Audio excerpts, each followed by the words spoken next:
Well, a very good morning to you.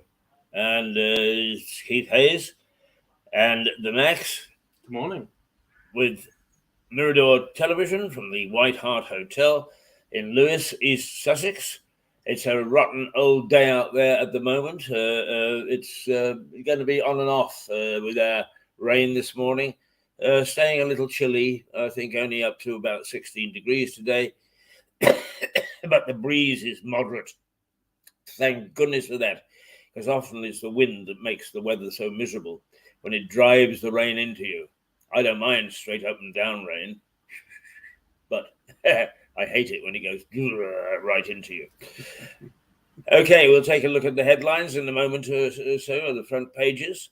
But first of all, let's just say a welcome. And to those people who don't know where Lewes is or what it's about, it's in southeast England.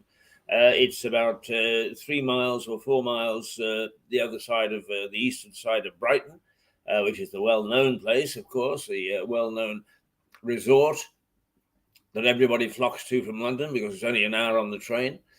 And it is the county town of East Sussex, Sussex being the largest county in the United Kingdom and split into two for administrative purposes.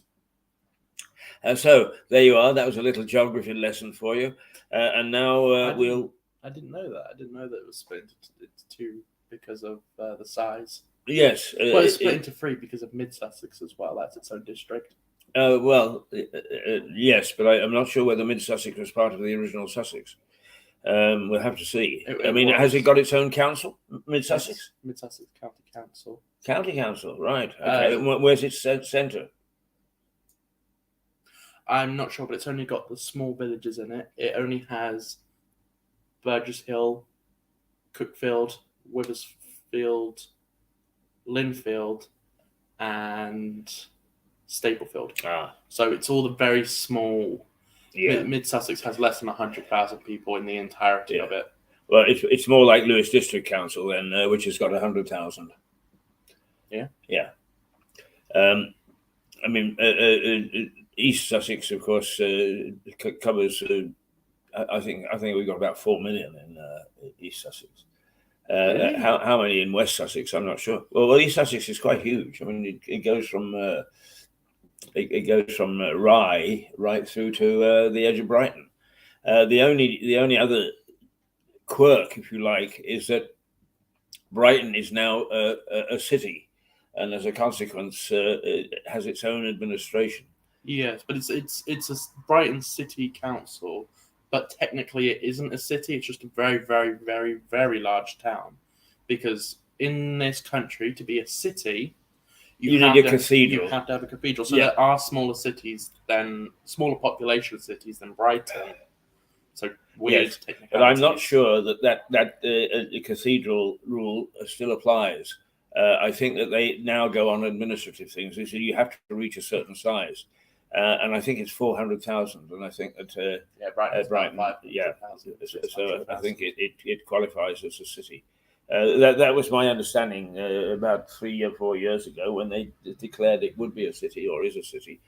But anyway, but you're quite right, because I actually was born within spitting distance of the smallest - biggest city in the United Kingdom, and that is Lichfield, which, as a town, if you like, it's got a marvelous cathedral, by the way, a superb cathedral.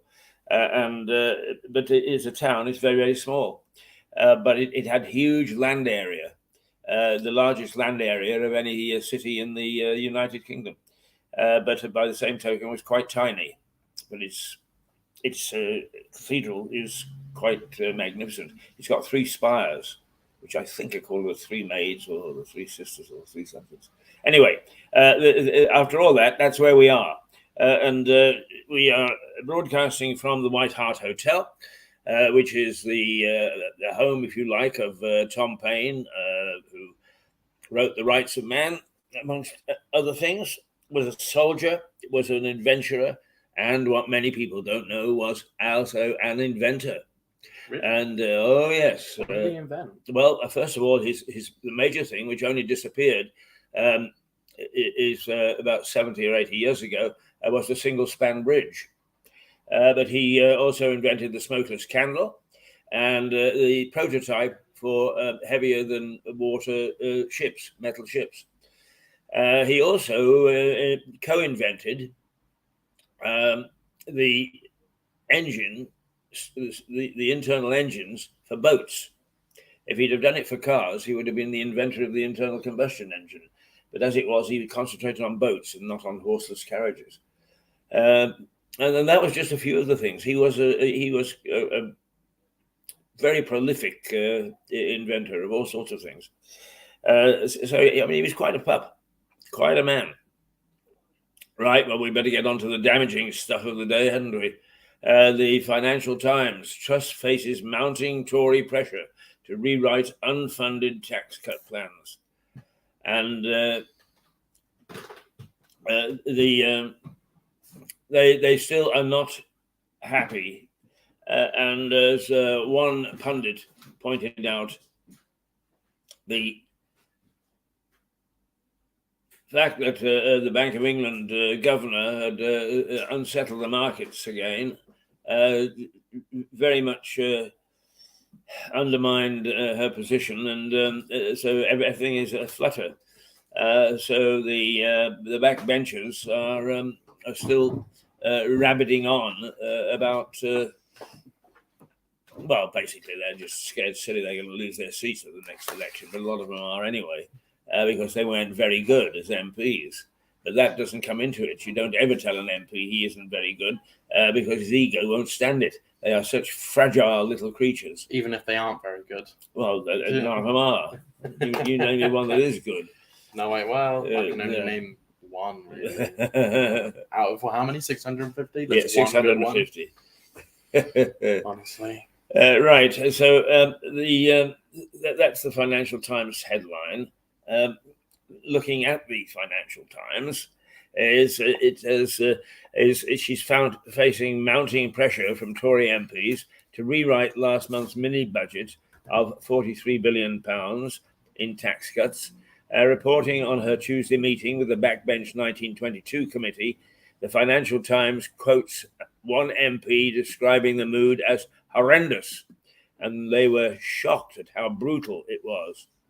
At the meeting, the Prime Minister admitted the mini budget had been rushed, and the ground could have been prepared better. Well, they are. She's on the run, and once they've got you on the run, that lot will not let up. And the 1922 committee is a very, very powerful committee. It is made up of backbenchers. It is their mouthpiece, and if they do decide to get together and to actually take a position, they become as powerful almost as a sort of a cabinet minister. The Eye: Tories in open revolt against the Prime Minister. Well, same story really. The Eye described the meeting as angry and an open revolt against the Prime Minister. Senior Tories have accused her of trashing the last 10 years of the Conservative government's record and are questioning how she can balance the books. Oh, yeah, she's the one who's trashed the last 10 years of their perfectly amazing record. Seriously, get a grip. I've been calling on this 650 to get a grip for the last 2 years. For God's sake, they haven't done it then, and I doubt if they're going to do it now. What we've got to do is to expect is this doublespeak and this nonsense that comes out of Westminster, and that's part of the nonsense. One Conservative MP told the paper that was the worst 1922 meeting than any under Theresa May. Well, that's got to be bad. The Guardian: Truss faces new peril as the Tories go on the attack over the economy. Similar sort of thing. The Guardian features a picture of Miss Truss at the dispatch box in the Commons during Prime Minister's questions. The paper says MPs have renewed serious conversations about the prospect of replacing her as Tories go on the attack over the economy. Oh, dear, dear, dear, dear, dear. Of course, the thing is that they got it wrong on the vote, didn't they? And I'm not a bit surprised, because their system of selecting MPs and the leader and so on is flawed, totally and utterly flawed. Will they admit it? No, they won't. They would much rather, oh, this is sacred, the way that we do things, and then afterwards start complaining like little children stamping their feet. Do you ever think they'll admit it? No, it's not in the nature of MPs to admit that they ever do anything wrong, ever. No, I've never heard an MP say sorry. I suppose there has been one or two, but yeah. You know, I can't think of any that have come out and publicly at work. And actually, no, never mind. I can think of one or two as well.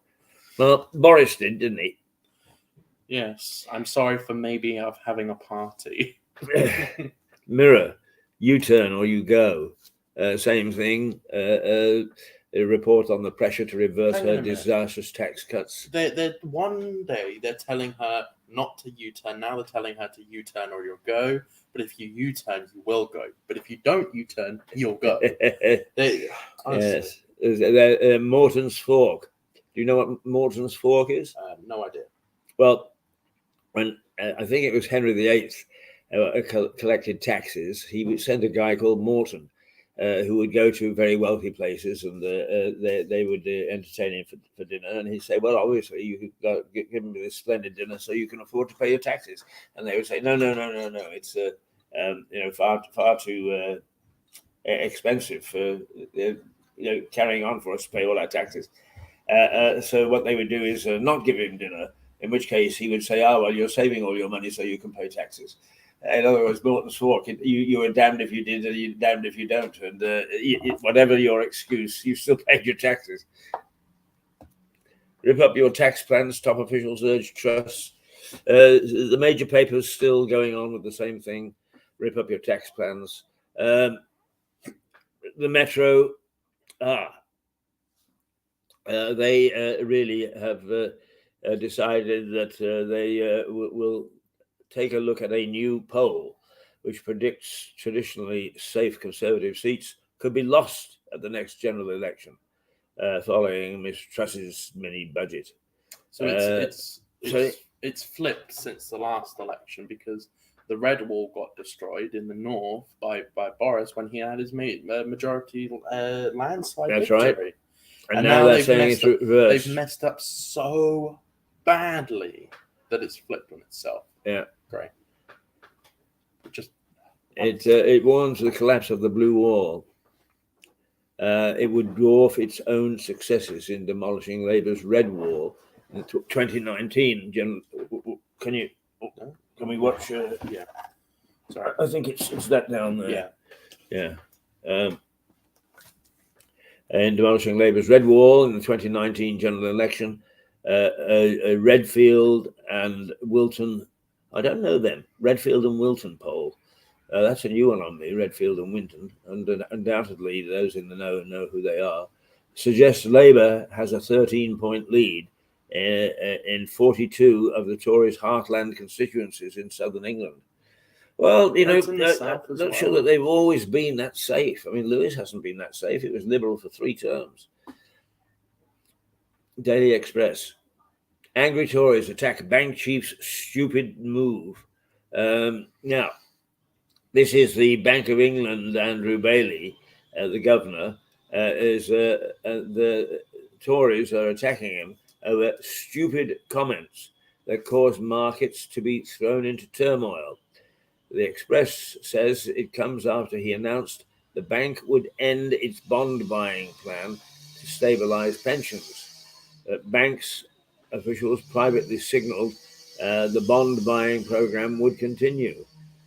Sorry, Sir Ian Duncan Smith, speaking of the governor, told the paper, "What a stupid move that was."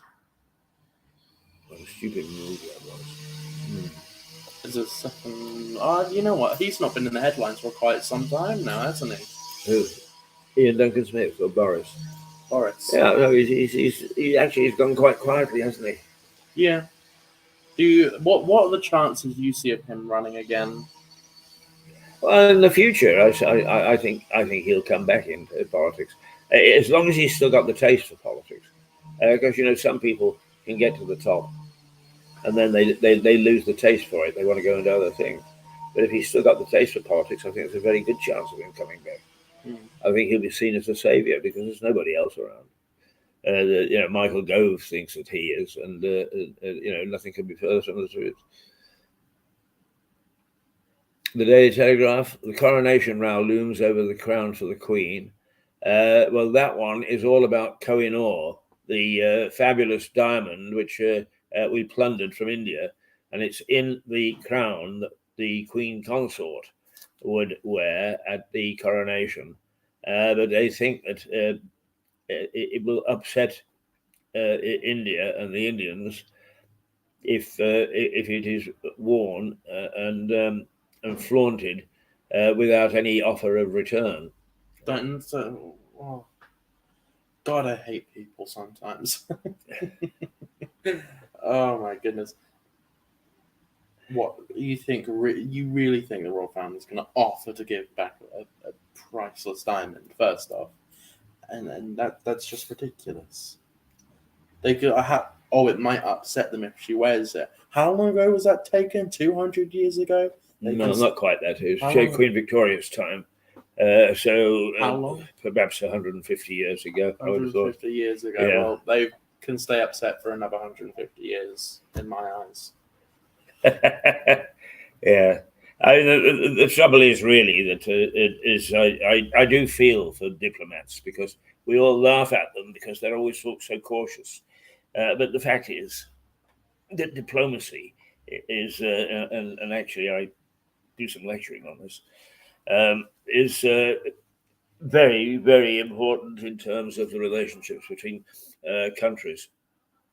And the master of diplomacy was Count Talleyrand, who was the French foreign minister in the late 1700s, early 1800s. And Talleyrand said things such as diplomacy is telling somebody to go to hell and making them think that they were going to enjoy the journey. But he was the master of, and the rules of diplomacy that he wrote 250 years ago are still broadly those used today. So once again, he made quite an impact. I could tell you another little story about him, but I won't right now. Mm-hmm. Could Camilla have to swap her crown? Is the Daily Mail is asking. Well, that's the same story. There's because of the Kohinoor diamond, frankly, I think I'm with Max on this one. I find it very difficult to get excited about it. But if it's going to cause a problem, why not? I wouldn't recognize the Kohinoor if it stared me in the face, and I think that most people are the same. If you took it out of the crown, would you know? Looking at a picture of the crown? No. The Sun. Strictly Helen's new heartache. Oh, goodness. Now, the Sun is going back to Showbiz exclusive. Who the hell is Helen? Not her new heartache. I've never heard of it. Eh? Never heard of it.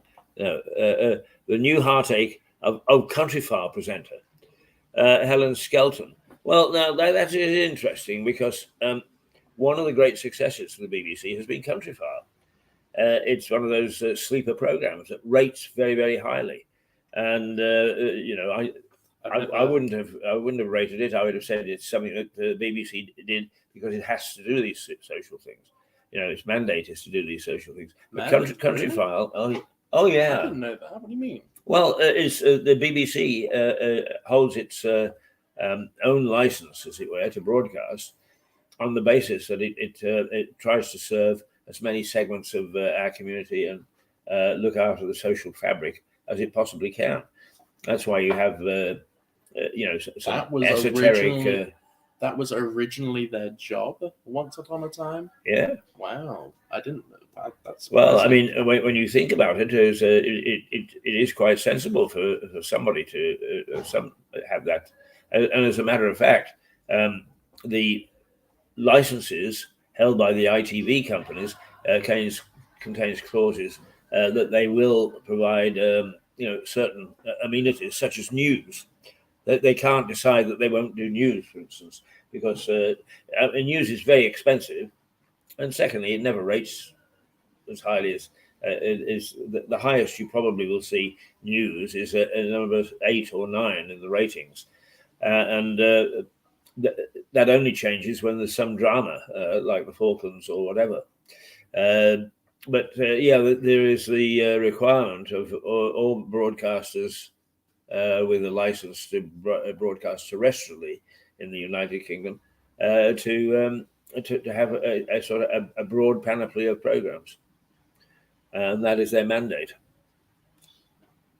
Right, but anyway, she's Helen Skelton. But I don't think we really want to know much about her love life. No, not really. I don't really want to know about anybody's love life, particularly my own. The Daily Star. The cost of loathing crisis. 1 in 3 who split up still living in the same house. 1 in 8 of them are still sharing the same bed. And 15% even allow new lover to stay the night. Oh dear, dear, dear. Well done, the Star. It brings us back to earth. You know what? With that 1 in... actually, that's too personal. I won't say it. But yeah, I know someone who's had that situation. 1 in 8 of them still live in the same share the same bed. They lived in a small apartment in Brighton and couldn't get anywhere because everywhere's so expensive, so they just stayed together but were broken up. Yeah, I think it happens to quite a lot of people. Yeah. I think it's quite easy to sleep in the same bed and not be romantic. I don't know. Well, that's it for the national papers. Let's just see if we can spot anything locally. Should we go to Grange Park for a minute? Yes, we could go to Grange Park. All right, here we go.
Right,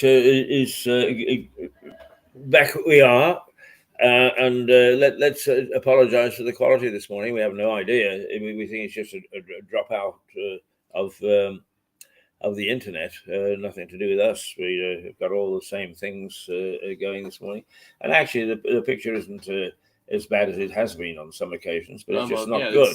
It's been worse, but it's been very good the last 2 days.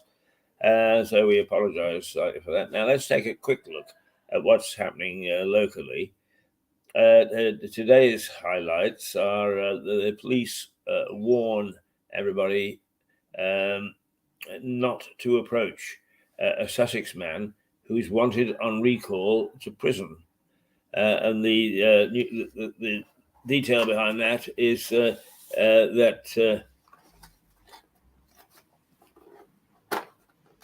a man wanted on recall to prison is being urgently sought by police. They're trying to locate John Harris, age 36.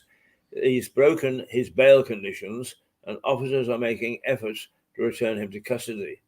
If you see him, dial 999 immediately. I wish we could show you the photograph, but we can't at the moment. A spokesperson for the force said, "We are urgently trying to locate John Harris, who is wanted on recall to prison. He's broken his bail conditions, and officers are keen to return him to custody immediately. Now, obviously, the man is dangerous, so that's why they're seeking his recall. Oops, sorry. Concussed swimmer unable to escape the rip current on Brighton Beach. The details behind that: a swimmer was concussed. The swimmer was swept against a concrete groin and caught in a rip tide earlier this week. The casualty was luckily spotted by a member of the seafront team and rescued. But officers have warned things may have been much worse. So watch out for that.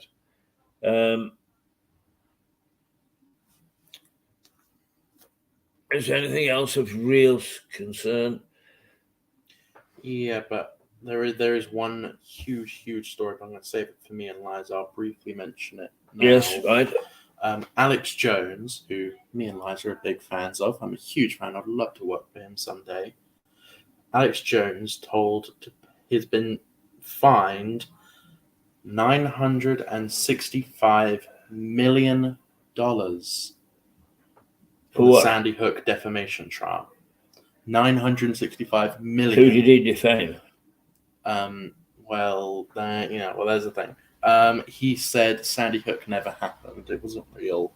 And he has come out since then and said that he was wrong. He's very sorry. That was a complete mistake. I was wrong. I had bad information. But still, even after all of that, he's already been sued once and had to pay $100 million.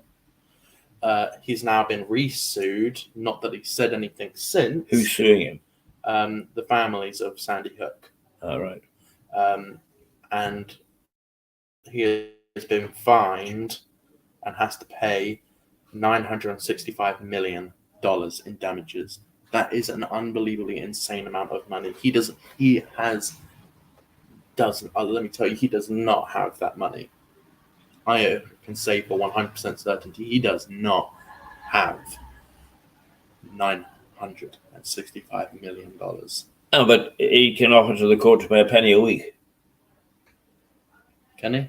Yeah. Well, I don't think he can. If he's not got any money, if you've got a fine, the courts are duty bound. The courts in this country, anyway. I don't know where is he. Where is he being? So he's from Texas, but right. Where is he being sued? In the United States. Yeah. That's a different kettle of fish. The jurisprudence is quite different to ours. The trial took place in Texas. I think he can appeal. In the United States, you can appeal on anything for any length of time. Yeah. That's why it takes so long. But my God, $965 million in damages. Yeah. Yeah. It's only a figure, isn't it?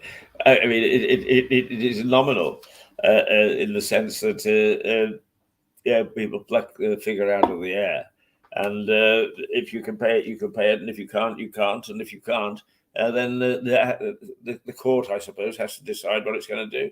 But I mean, in this country, you know, if you're forced to pay, you pay what you can afford, and if in fact he's broke as a result of this, then he can pay a penny a week.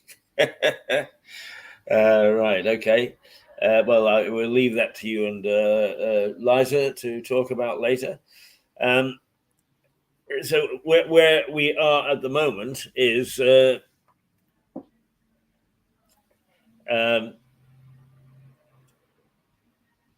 headlines are mostly about Liz Truss, a little bit about the coronation.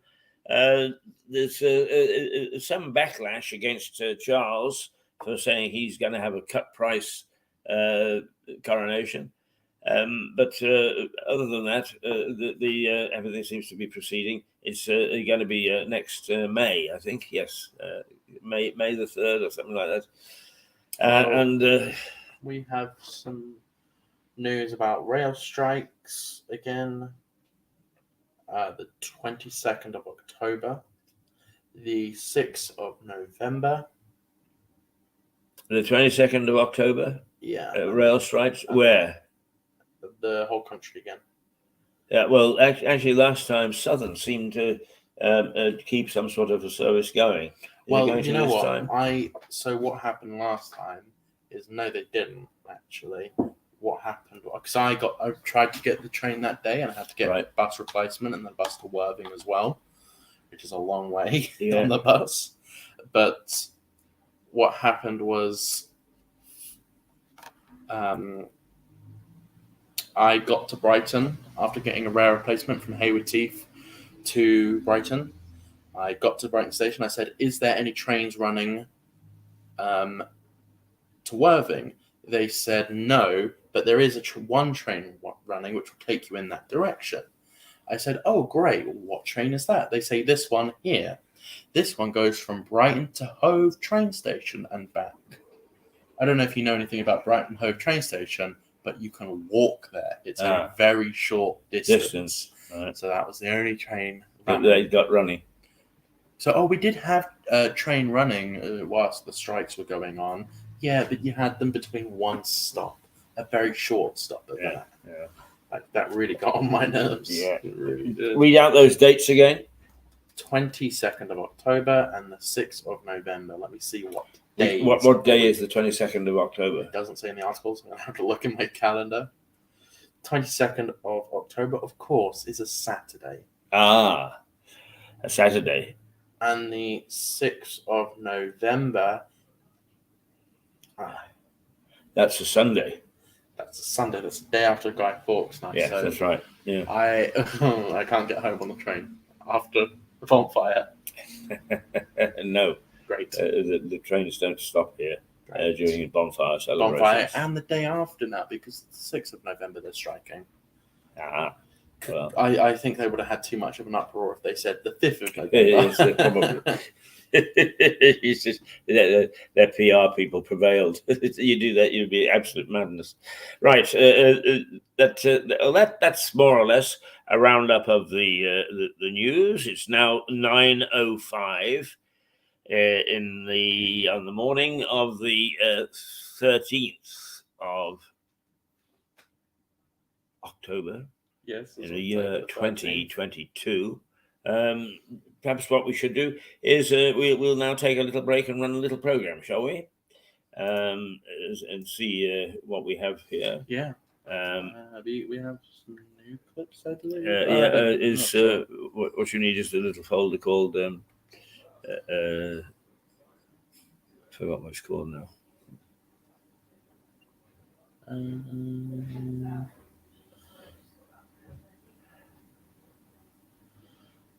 Bloody history of Ratty and the Racers is there? That's episode 1. Well, we've played that several times, I think, and I think it's a bit long. Well, just for the minute, let's go to Like Lewis. Yes, that's good. Like Lewis. It's a nice place. Yes.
Let's go to presents and see what it throws up.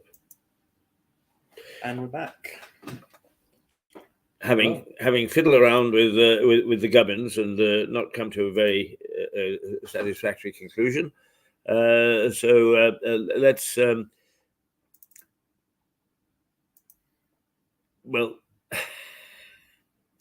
Shows the exact same thing. We got Lewis people. We got it's steady on.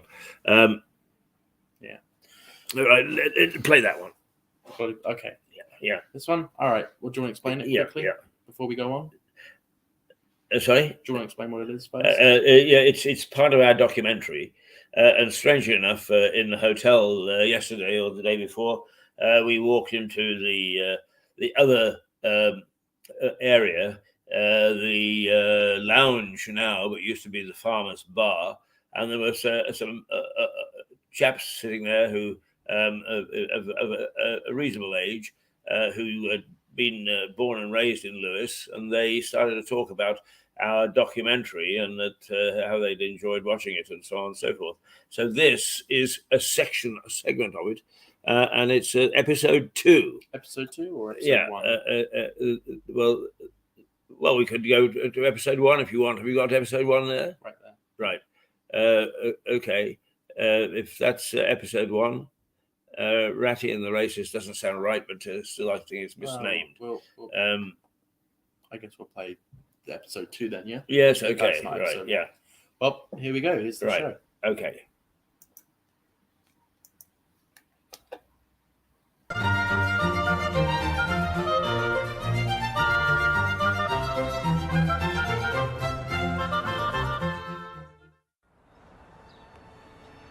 Lovely scene, isn't it? Beautiful green grass, blackberry bushes surrounding the lawn. Peaceful. The chaps, gliding a bowling ball across the cropped turf.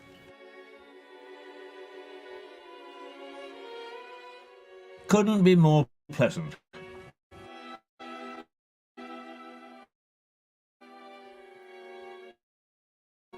But this bowling green was originally the tilting ground for the castle.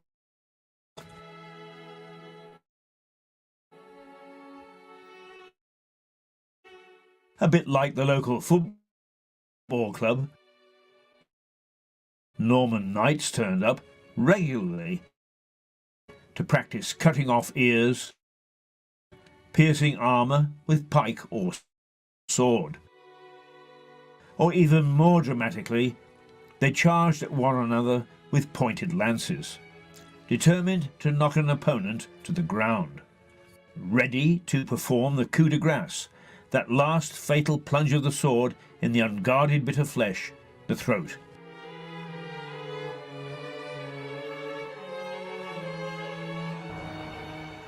Ugh, makes me feel quite faint. But the Knights of 1100 had to be honed to military perfection. Not only was there the odd disgruntled Saxon around, but even his own side could give the king a rough time. And indeed, they did.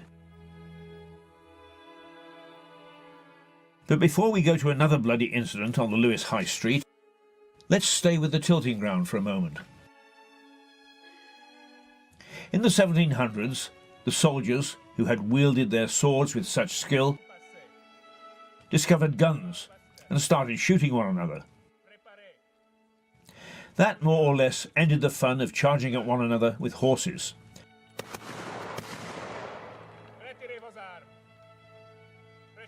And so this bit of real estate was up for grabs, and the local crown bowlers seized the opportunity in 1751 and turned tilting into bowling. But this is Lewis, remember. Nothing is ever what it seems. The horses had ploughed up the ground a bit, so the surface wasn't even. You can see the bumps and ridges across the green.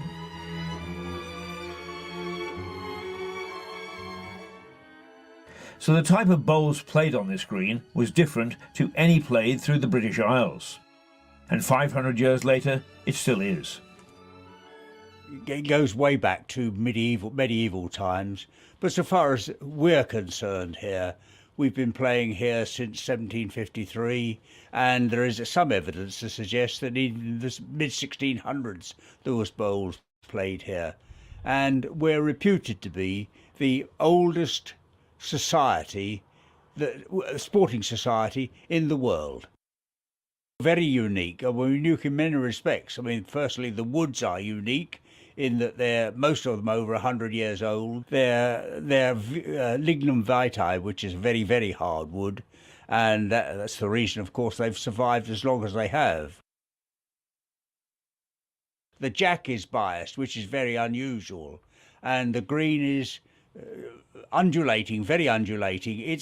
There's not another green anywhere in this country so far as we know, and it makes for a very fascinating but unique game, one that we can't play any other club because there aren't any that play like this. We have a membership of 50 only or 55 now, because that's all the woods we have. They're handed down from person to person. We have a championship game in the summer because we have a competition throughout the year, which is within the club. And I think the winner of that is not only our own champion, but we can consider he's world champion. As long as we can retain the green, and I think we can retain the green, as long as we can do that, there's no reason why this society shouldn't continue ad infinitum almost. It's a great Lewis establishment. So bowling in Lewis is completely unique.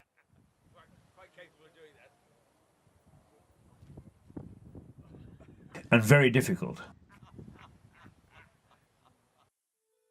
But back to blood and guts. In the last episode, I spoke of a battle between the king and some of his barons. The king, Henry III, held the castle.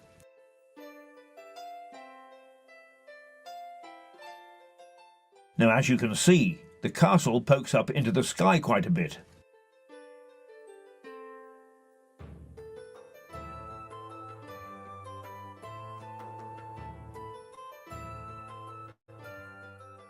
The Motter is a man-made hill.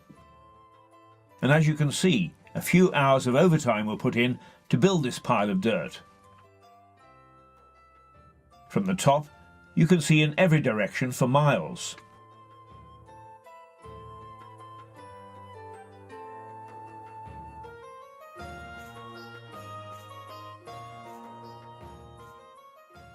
Almost impossible to creep up without being noticed. And there was a moat to cross as well.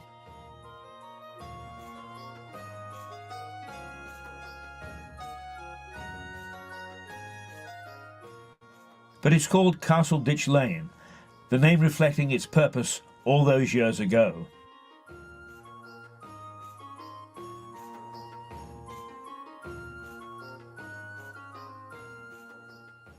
The king, rather unsportingly, had more men on his side than the barons. But it seems he fell asleep at the switch, and on that meadow over there, Simon de Montfort drew up his troops and joined battle. Fighting was fierce. After all, they'd all been on their own tilting greens, preparing for such a showdown as this.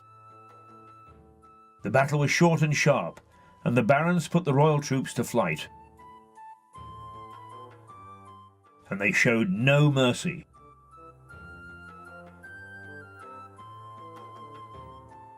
The priory had been used as a staging post by the king's men, and they now took refuge there.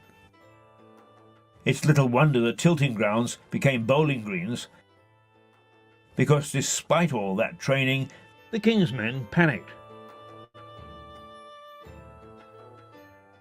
Screams of terror from both monks and soldiers echoed around the priory. As burning arrows thudded into thatched roofs, setting the priory buildings afire, fighting spilled over to here, our beloved but bloody High Street. Soldiers were either massacred or crushed to death as they tried to get across the bridge over the River Ouse.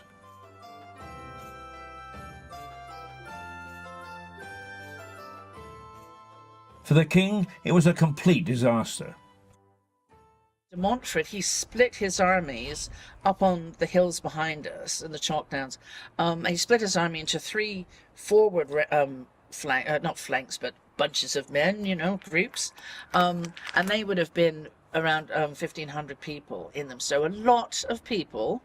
So he had 1,500 people. Then he kept men back for himself. So his left flank went off to Barkham and met Prince Edward, and they went off to Barkham. Prince Edward, being a hothead and chasing them all the way out to Barkham, away from the town, was one of the reasons the king's men lost. Because and they were mounted knights. And then the other two sets came into the town and were met by the king's army and Richard of Alamaine's army on sort of the hills around us, really, because where we are now would have been outside the town. And it was a pretty bloody war. It was dreadful. It was absolutely dreadful. It's hard to imagine. Lewes is a little place, and on the hills around Lewes, where most of the fighting was, you know, there were tens of thousands of people trying to kill each other. And it was hand-to-hand close combat. And you didn't often die of wounds on the battlefield immediately. You were usually whacked with a broadsword and you would die of internal bleeding, or you would, have limbs severed and die slow death, or you would die death from infection, etc. So there you go. Not quite one man, one vote, but some slight recognition that the divine right of kings isn't exactly what the Almighty had in mind. A spark of democracy was ignited, and it happened in Lewes. As usual, this is thirsty work, and I need to take a break. In fact, have a tipple, or perhaps go to the loos. Don't leave me, there's more blood and gore to come. Oh, Lewes, what a place!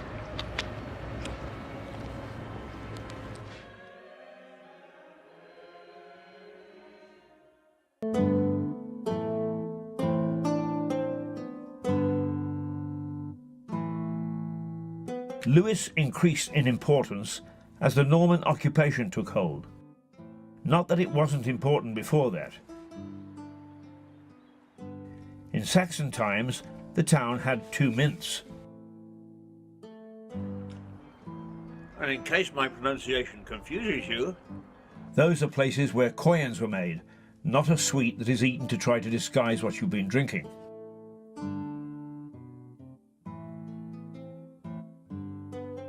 The now much larger cathedral town of Chichester only had 1 mint, which not only indicated the importance of Lewes,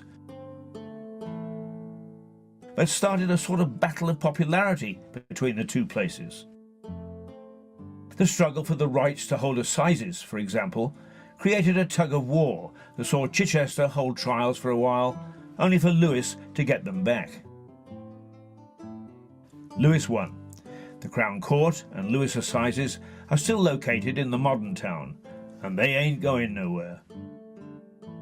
Mighty though the Norman castle was, it was dwarfed by the Cluniac Priory, just across this small valley.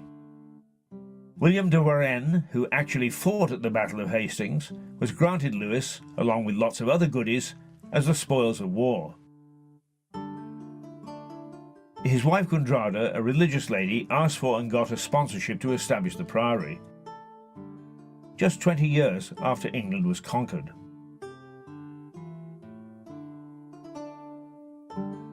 Henry VIII's chief vandal, Thomas Cromwell, pulled it down in 1547. Doing the bidding of the king who had fallen out with Rome over his love life. But the workmen of the 11th century were first-class masons, and some of these buildings have lasted to this day. Look at that, almost 1,000 years old. It wasn't just Henry and Thomas who were vandals.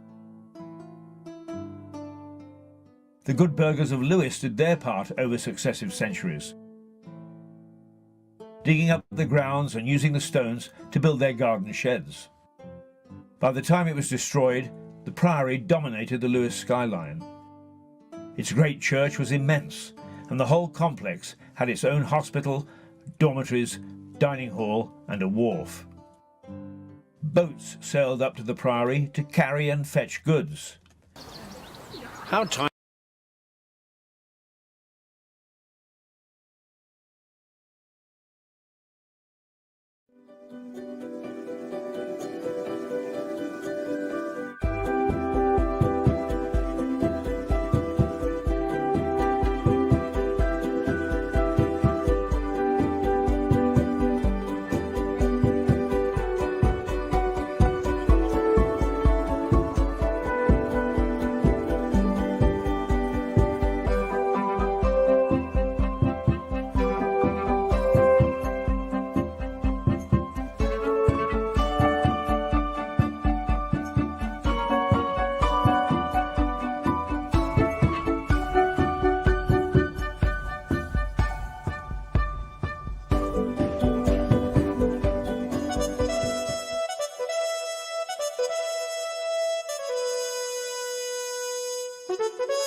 Hello. Hello and welcome back to Mirador Television. Today is my favorite day. It is Thursday. I'm here joined with Liza.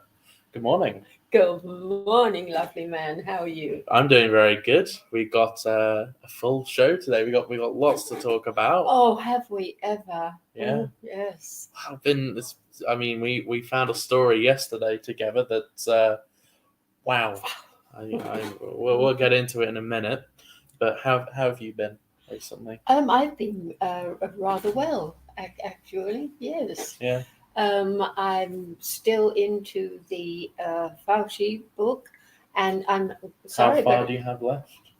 very little. But I'm definitely going to have to read it again because it's so intense and there's so much in it. I couldn't possibly not read it again. It would be an absolute sin because the information in there is, it blows your mind, Max. It really does. Yeah. I mean, Fauci and Bill Gates, but Fauci started it before Bill Gates, has killed so many people in Africa. With his jolly jabs over the AIDS business, he said he had a cure, and another one, pregnant women, this will make sure that your child doesn't contact AIDS.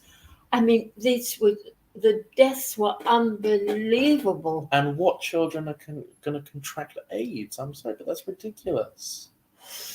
And you mentioned Bill Gates with the African situation. Well, Fauci paved the way down there, and then Gates jumped on the bandwagon. Well, with Bill Gates in Africa, he injected a bunch of African people because that's where you could do it the easiest. You had no government restrictions because it's the African government. Gave him a few quid. Yeah, obviously. Yeah. So he vaccinated a bunch of African children, and something like 50% of them died from it. Yes. And do you know what his response was when he was criticized by the media live on television? These things happen. Yeah. These things happen. Because they have no soul, these people.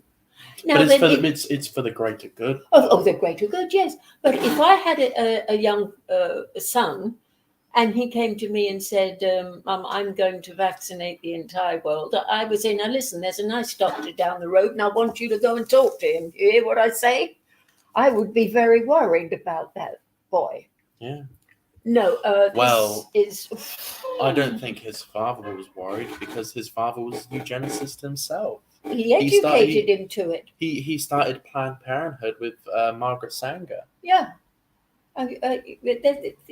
Right from little kids, they're programmed into this absolute atrocity. But who on this planet can stand up, has the right to say we are going to vaccinate the entire world?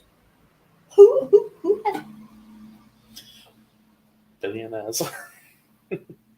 But you know, this Fauci and Gates, these people should have been arrested a long time ago. Oh, well, they're so well protected. They're this. They've got crooked judges and the whole. I don't care. I don't care. There's enough people out there to do something about these two, and until they are brought to heel, they will continue doing exactly what they are doing. Oh, and he's just given 200 million. Gates pledges 200 million for the digital IDs. Yeah. Weird, that one. Yeah. Sure, it's a coincidence. Oh, must be. Yes, I think I've read it wrong, haven't I? Yeah. Well, with the William Gates, Bill Gates' father, he helped start Planned Parenthood, Margaret Sanger. Yeah. And Margaret Sanger's original idea for Planned Parenthood was to genocide the black community. Yes. She would put Planned Parenthood clinics almost specifically in black communities. And even to this day, 75% of abortions are done by black women. Black women are 75% of people who get abortions. Mm-hmm. And the most shocking, I know we disagree on this a little bit, but the most shocking statistic I've ever seen in my life was in America, more black babies are aborted than are born. I would believe you. Yeah, I know we disagree a bit on the subject of abortion, but yeah, but some of them are aborted deliberately for experimentation. Some of them, yeah, especially when it first started. Absolutely. Yeah. That was her original idea, Margaret Sanger. Yeah, but the blacks, they won't allow them, and these churches, they forbid. What is it? Not having babies. You must do it. You know, you can't take a pill or the morning after pill or anything like that. No. You have to keep breeding all the time. This was to keep populating the world when there wasn't enough people. But now, if the Pope turned around and said, no, you can use some precautions, which he has now said, which he bleeding time, I tell you. But regarding, I tell you, I must have my say here. If a woman doesn't want to have a child, there is not, unless you tie her up and lock her up, no way she will have that child, because women will start getting, and this goes right back in time, women start performing on themselves with knitting needles, twigs, and all sorts of things, and they do themselves irreparable damage. Or if they don't do that, then it's an open market for backstreet abortionists, which charge astronomical fees, don't know what they're doing half the time, and kill a hell of a lot of people. So this abortion on demand thing, I'm sorry, I do disagree. I think that has to stay. I really do. A woman must have free choice. She must over her body, because I think there should be a strong law that it has to be done sort of within 2 months or something like that. Yeah, because and if you've left it too long, then no, I'm sorry, it's not abortion on demand. So there are two extremes to this argument. There are places like Alabama in America who say no abortion whatsoever under any circumstances. But then there's places like Virginia that allow abortion up until the very point of birth. So in America, there's two extreme sides of that argument. And then they allow they allow the child to die of the cold or starvation or whatever. Yes, and there's come on, that's terrible. I know, but there's no in between. Really, we have an in between in this country. We have a set date that you can't go past this point. But in America, it's very divided. It's either all 100% in up until the point of birth, or 100% not at all, no matter what, under any circumstance. So there does need to be some sort of middle ground on there. I agree. Yeah, but where that middle ground agree is, we disagree. Yeah. Anyway, no, it doesn't surprise me at all. But in India, they brought in a thing when Indira Gandhi was running the country, and the men were queuing up for the snip, and they gave them a transistor radio for it. A what? A transistor radio was given to these men that went Right. queued up to have their Tubes tied. the tubes tied. Yes, thank you. And it was very, very successful. Then somebody stuck their nose in and said, but that's against human rights, because these men didn't know what they were doing, and they thought they could still produce children afterwards. Yeah. So, that was because I'm very, very sure that, once men have had their family, they don't want to.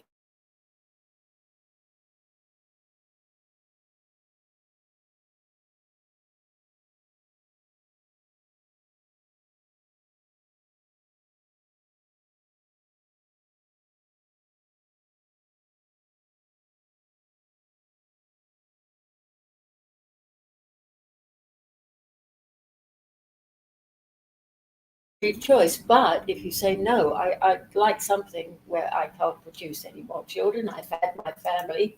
I'm older now, and I think they should be allowed to do that. Right.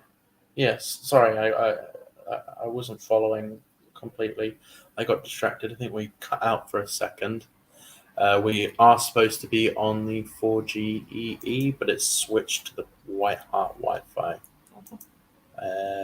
We'll go to a break shortly, so I can figure out what's going on. But Okay. Sorry about that. Carry on what you were saying. Sorry.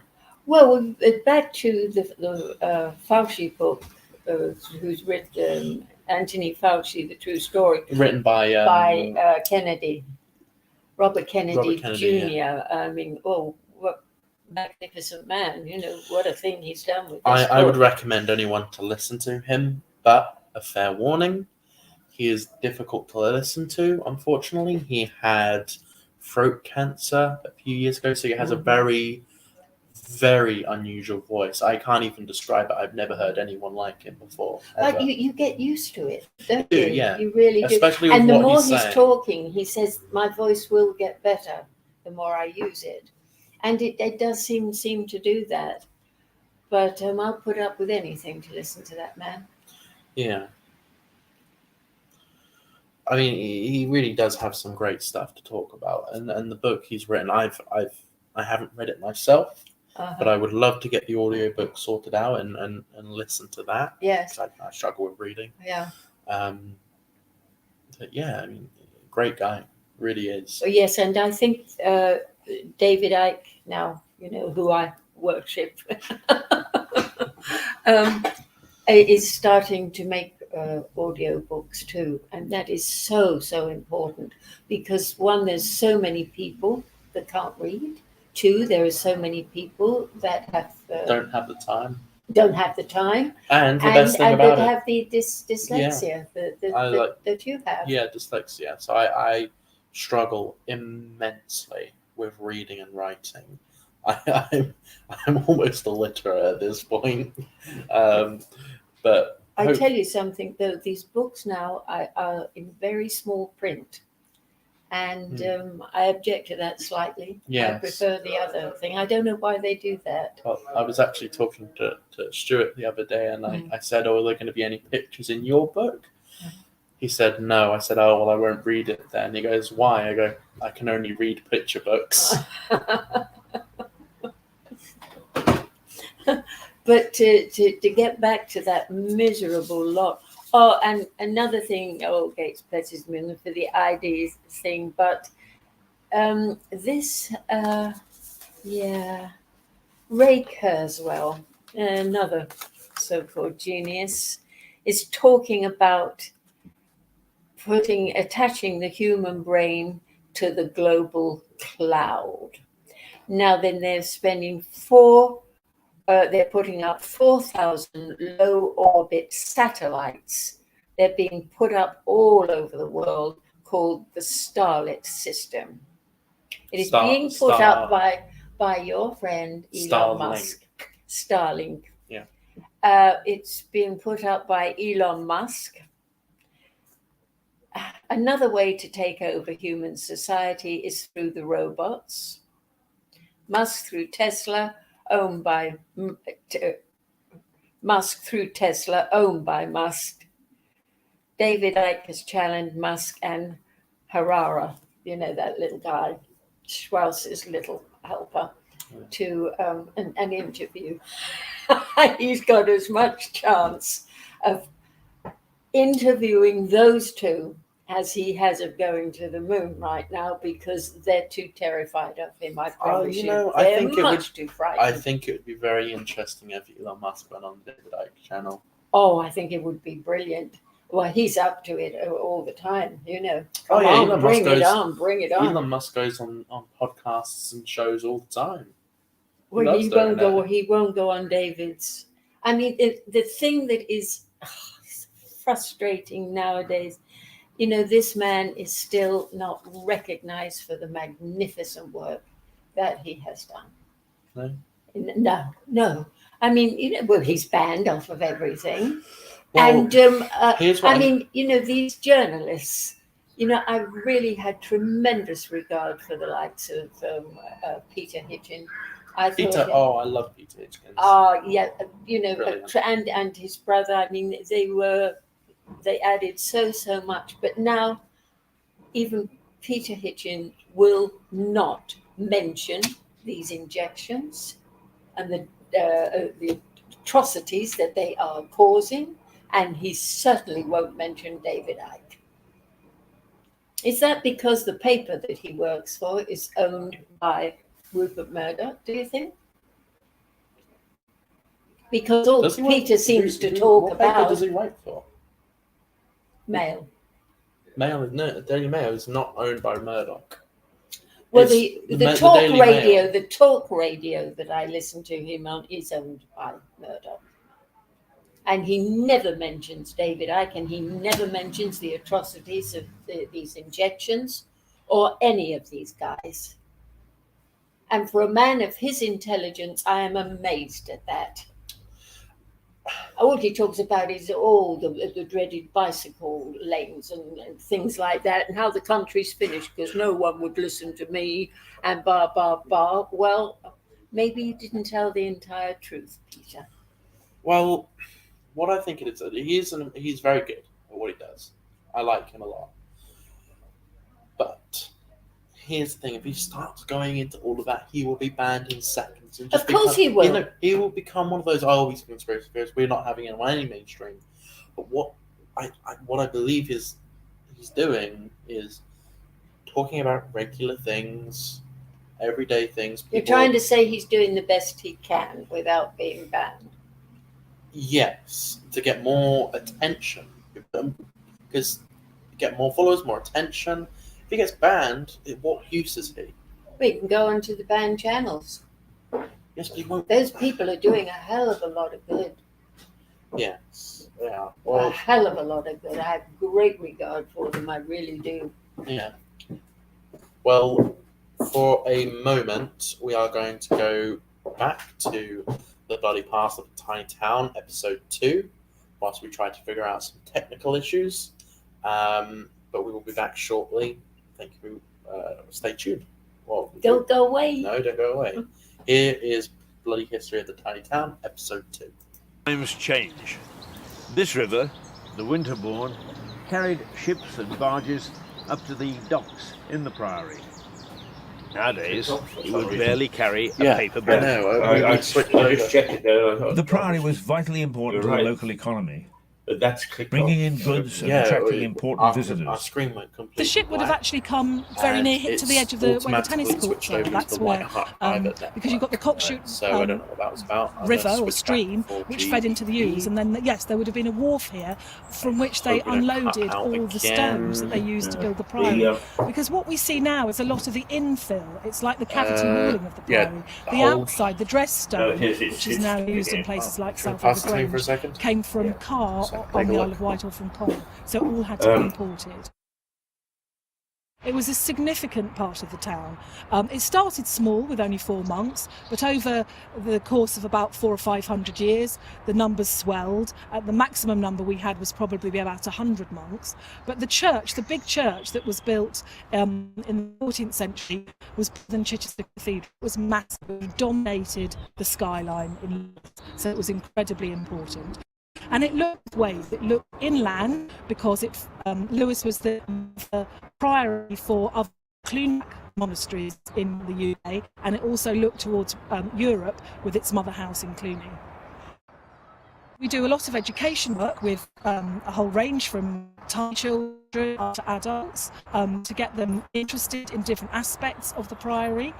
And the trustees of Lewes Priory Trust are very keen that it's always open and free access. And it's a beautiful place that everybody can come to. They can learn about the history, they can sit in our home and contemplate. And we've just started a new kitchen which will grow vegetables. And again, this is for the community to get involved in. So it's very much based in the community of Lewes. But there's nothing like a bit of competition to stir the blood of a true Lewesian. And sometime in the 15th century, a big fight is recorded between the bailiffs of the town and the prior's men in a local tavern. One of the 63 pubs that once existed in the town, doubt. The town was walled in 1275, and a fat lot of good it did. When de Montfort's troops attacked, they swept into the town with no trouble. That then caused the town's nobility to strengthen them. They remained intact from then for some centuries, when they came down to the hammers of developers as the town grew. Entry to the town was by 3 gates, north, south and west, each now remembered through the name and a few remaining stones where the wall had been. The walls may have gone, and most of the priory. But many buildings in Lewes have stood the test of time and the vandalism of kings. This church was originally a hospice attached to the priory, and this was an early hospital from the same period. And Cromwell wasn't daft enough to pull down a Tudor manor which Henry had given as part of a divorce settlement. He kept Anne of Cleves' house for himself. Within the town walls, this building has more than stood the test of time. St Michael's was the original castle church, built about 1240. It's the parish church of the town and holds both church services and musical concerts today. There is a helmet and depiction of Sir Patrick Hamilton on one of the walls. Lewes is close to the coast and open to attack from French marauders, who regularly attacked the coast. On one occasion in the 16th century, ships sailed up the Ouse far enough for them to be spotted from inside the town. This noble knight depicted here was renowned for his courage in seeing them off. Later, revolutionary Tom Paine was married here before decamping to the Americas. And its spiral tower is one of the few surviving in the UK. Before we disappear into the folds of one of Lewis's hostelries, there's one more legacy from Henry's break with Rome. His successor Queen Mary wanted to restore the Roman Church to England, and she was very vicious towards dissenters. 17 people who refused to give up their beliefs or had read the Bible in English were seized and thrown into a dungeon in Lewes. In November 1545, they were marched up these stairs out to a stake and put in tar barrels. Burning to death in that way was a very horrible way to die. One more chapter in the bloody Lewes High Street saga. This act of savagery has not been lost in the mists of time, however.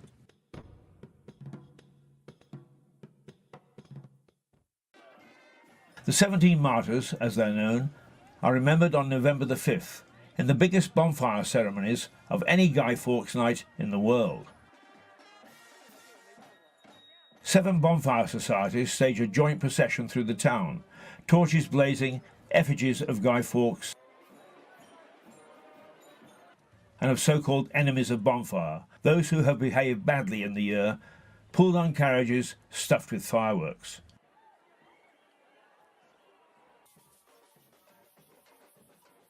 It's a colourful and impressive procession, but with an underlying commemoration of the 17 dead. The parade stops at the town's war memorial for the laying of wreaths to the fallen. Prayers are said. Banners extolling the names of the martyrs are held high. And rousers, or better known to us as bangers, are freely thrown around as the people march.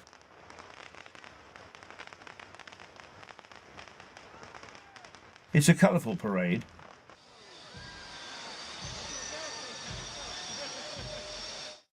And I feel underdressed, with just one of my hats to show off.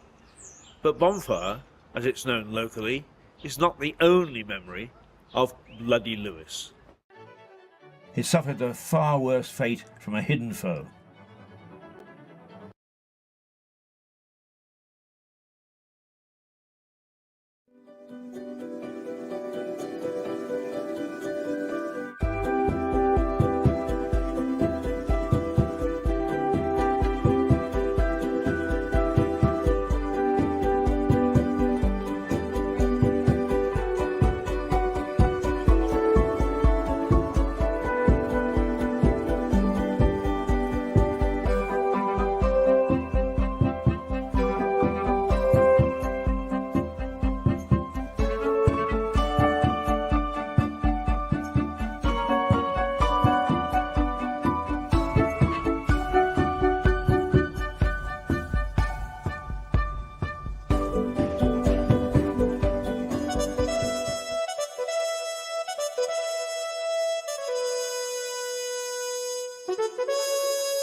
Hello, we are back.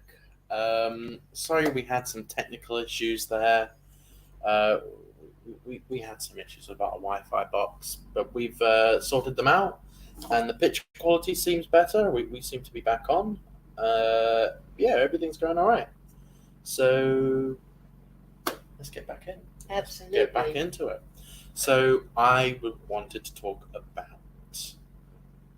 what was going on with Alex Jones. Wow, they're trying to destroy the man, aren't they? Just so everyone knows, I am a huge fan of Alex Jones. I'm a big fan. You like him as well, don't you? Yes. He's quite good. Love him. I like those guys. I think they're doing a tremendous job because their lives are threatened and trying to run about a business all the time. And what are they doing? They're trying to do a bit of good. Yeah.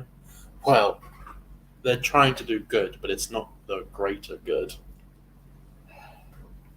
Well, they're just trying to, wake people up out of the coma, this induced coma that we've been raised in. That's not very popular with the elites, though. So that's why Bugger they the get elites, shunned. bugger anybody. I mean, when it comes to educating people, you've got to learn as much as you possibly can. Yes. This is our lives. This isn't the band calling you come back and do the show tomorrow. This is it. Yes. Sorry. This is definitely. it. But and I don't want these psychopaths trying to ruin my life. But they have all the power. Only if we give them the power. It's the people that give them the power. I don't think it's as simple as that.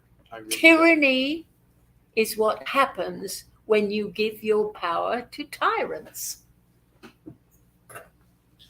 Yeah, it is. All you got to do is say no. No. I wish it was that easy. It is. It is. But it's going to take the whole planet to stand up and say no. That's the hard part. That is the yeah, hard yeah, part. so you see. I Yeah. do understand You know, that. if they can make But- people walk around with these muzzles on, then and if they can bring an entire country to a standstill in 48 hours, and people haven't got the sense to know that all this was planned, then it is a hard job to educate people, and most people don't want to be educated. No, my government will take care of me. I know who I'll ask about this. I'll ask my dentist. Yeah. Well, Please, you come on. can always trust the government. Yes. Let's get into the story. This is a article from David Icke's channel. I thought I would use him today, as you're such a big fan of his. And this is just an unbelievable amount of money. It's just an unbelievable story. Alex Jones has been fined $965 million to the Sandy Hook family's victims. That's a rather lot of money, isn't it? That is a lot of money. And Now, you know where what? do they expect him to find that kind of I money? can tell you for sure he does not have that money. I don't think does Alex not. has got any money at all. No. I mean, how much was he sued beforehand? He was sued, I think, about $15 million, and he declared bankruptcy because he doesn't have $10 million. Yeah, and he knew this other case was coming up too. Well, it's the same case. It's the same case. They're doing it again. One was done in Connecticut, where the school shooting happened, and now they're suing him in Texas, where he lives. And this time, in Texas, he has been fined $965 million in Well, damages. they're out What to, money? to destroy the man, and that is it. I mean, I don't know who's going to bring that up for him. No one, I shouldn't think. But then again, there are a lot of people out there that are fighting this business that have a great deal of money. So the thing is, what is he being sued for? Alex Jones is being sued for the Sandy Hook incident, not the actual shooting, to be clear. But in 2012, he said that Sandy Hook wasn't real. It was a staged attack. He was wrong about that. He was absolutely wrong about it. He has apologized countless times. He has said he's sorry. He said he was completely wrong. He had false information. It happened. He's met the family's victims. He's met the victims. He's been sued once before for $15 million in Connecticut the beginning of this year. Mm-hmm. And now they're resuing him in Texas for the same case. He hasn't said anything about it since, but they're resuing him in his home state. Wow. And that's where they fined him $965 million. So Who even has that kind of money? Certainly not Alex Jones. no, well, they're out to destroy the man. Yes, absolutely. Not just for Sandy Hook, but for other things he says, which he's very right about. He snuck into. Very right. Did you ever see the documentary he made where he's broke into Bohemian Grove when they had their big ceremony in California? No, I haven't been able to find that. They obviously took it off. Oh didn't they? no, I can send you the link. Can you? Oh, yeah. please do. I'd be most interested in that. Alex Jones snuck into Bohemian Grove, where they do the burning of Moloch the owl god Yes, that's in it. California, and You have all You the have all the elites. The elites staying there. And I'm not just talking famous journalists. I'm talking former presidents, Yeah. current congressmen, Mm-hmm. former congressmen. Yeah. Just the top. That's the elites. palladium, isn't it? This is like the world. This is the World Economic Forum Yes. of elites, Yeah. and they're How did all he like it. get in? He snuck in. He broke in because So then the it's security can't be that good then. it's in a very remote part of the Californian forest, and it's something ridiculous, like 100 to 200 acres. Yes. And he was under a log for about 2 hours, trying not to get caught, and then he left at the right. He got out at the right moment and snuck in and filmed from afar. They walk around in the robes, the red robes, and they do the sacrificial burning of children. No, not real children. I'll just be clear, the sacrificing of like what we do on Guy Fawkes, like straw people. So they do that, and then the owl Molech. I mean, it's insane. It's a cult. Oh, we know that, darling. We know it's a cult. No, it's been going a long time. We know that. We know that. Yes. And we are trying you talk to the average person on the street. Do you know about Bohemian Grove and the World Economic Forum? No, never heard of it. No, never heard of it. Don't want to. That's the attitude too. Yeah. Now, it's too difficult to educate the individual like that. That's very interesting what you're saying, but I've got to go because Coronation Street's starting, you see. Yeah, and then you've spent a couple of hours trying to, impart your knowledge to someone, and then they've got to go. Very difficult, and takes an awful lot of energy. That's why, I do have great regard for Alex Jones and David Icke, the way they have persevered over the years to get this information out to people. I mean, when David started, he went all the way to America and wound up talking to 5 people in somebody's living room. And there was a time, he said, when he was thinking of packing it in.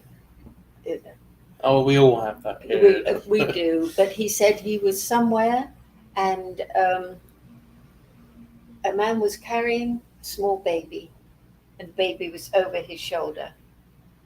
And he looked in the face of this little baby and he said, that child said to me with his expression, "Help me. Please help me." And he said, I had to go on with what I was doing. I absolutely had to. And in the main, you'll find a lot of his stuff, is this sacrificing children. And I don't know if we're ever going to stop that. I really don't know, because it's so widespread. It's such big business. Well, with David Icke, I mean, you're not going to like that I'm going to say this, but I don't watch David Icke. I can't get into it. He's too, I don't want to say ridiculous, but a lot of the stuff he says, I just can't get behind. I mean, he has some very good articles and very good points about the banking system, the globalist elites, the World Economic Forum. He has some very, very good things. But probably finding difficulty with the shape-shifting? What I'm finding difficult and what I can't get behind is the shape-shifting. People can't get behind the lizard people, so to speak. I can't. Then what you do is you take the other goodness that he's doing, and that you put on the back burner, you keep it, and it will come to you later on, sooner or later. Then bingo, hey, that's what he was talking about. You will recognize it. Don't say, no, I can't do it, blah, and dismiss it. Just put it on the back burner. That's what you do with David. And it's difficult to comprehend, but it is basically like tuning in to radios. You pick up different things because we're here, but when we're not, there's so much around us that we can't see because we're just focused on, this 3 dimension. No, persevere with him because, listen, he's all we've got. That I promise you. But, with these prime ministers and that, this presidents, there's not one president, there hasn't been one president of the United States that wasn't a Mason.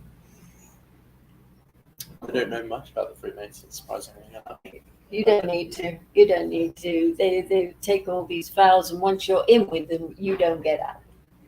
You don't get out of those societies. And very, very dangerous people. They make you do all ridiculous things like jerking off in a coffin and all that crap, But they have their little hand signals, which Trump does quite regularly, and I don't know. He a talks lot with of the his other hands people. and- Oh, they all do. Haven't old you school. noticed they're all using the hands? Yes, and da da da da da. It's probably secret signals. Who gives a bollocks what they don't? I don't care. A particular woman, though, that really annoys me is that Jacinda Ardern. Was that who you were the thinking Arden, the of? Arden. Were you thinking of someone else, or was Yeah, that I'm her? thinking the one in Germany that said we have the tools to. Three names. She's got 3 names. What's her name? Merkel. No, not No. Merkel. Come on, she's used by the Illuminati now. She's almost wrung out. They've almost finished with her. She's done as she's told. Did as she's told, yeah.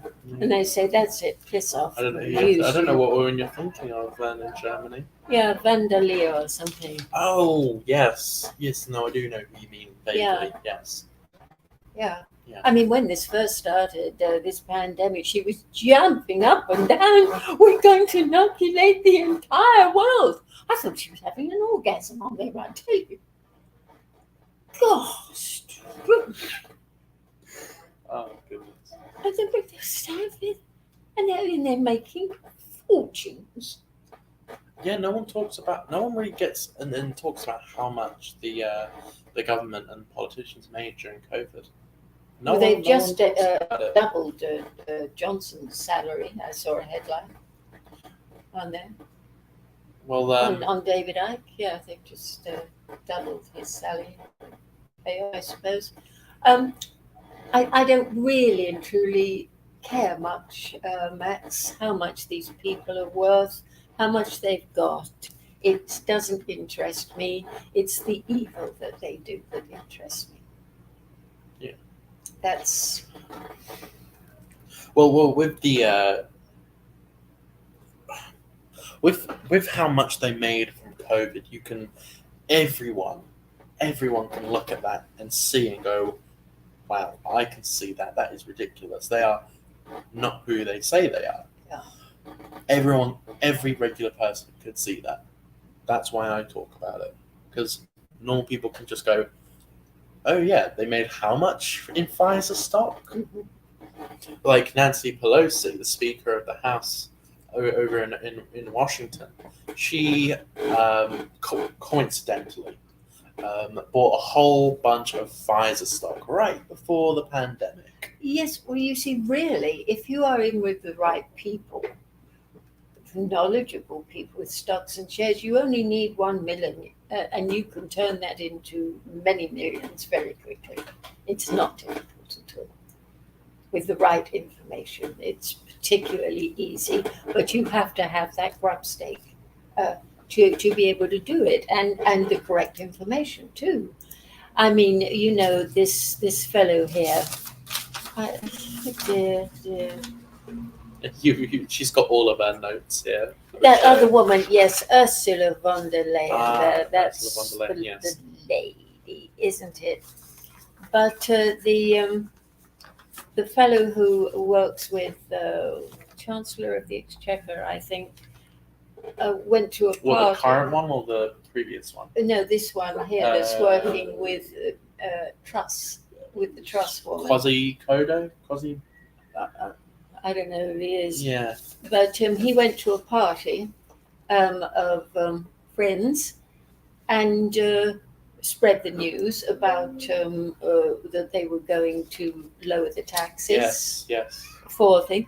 Now, it only takes a few hours to turn your money over on the stock exchange with that sort of information.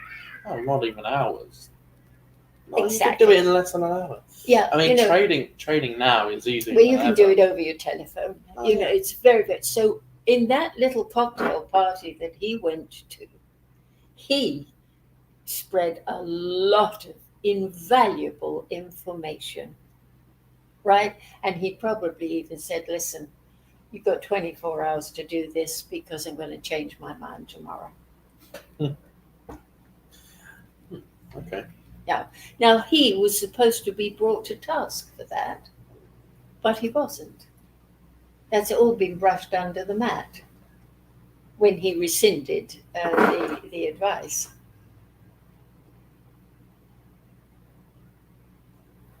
Yeah, So you see, it is Quasimodo. I can't. not Quasimodo. No, I forgot what his name is. Quante. Oh, Quasicante. That's his name. Is it? Yeah, the black guy. I prefer Quasimodo. What's Quasimodo? Everyone knows. Everyone keeps joking and saying Quasimodo. Who is that? Why am I getting confused? Who was that? I'll Was he tell an you some actor? other time. Oh, okay. All right. Definitely not Quasimodo. Quasicante. He's got you some nearly very. said something very naughty there. Oh no!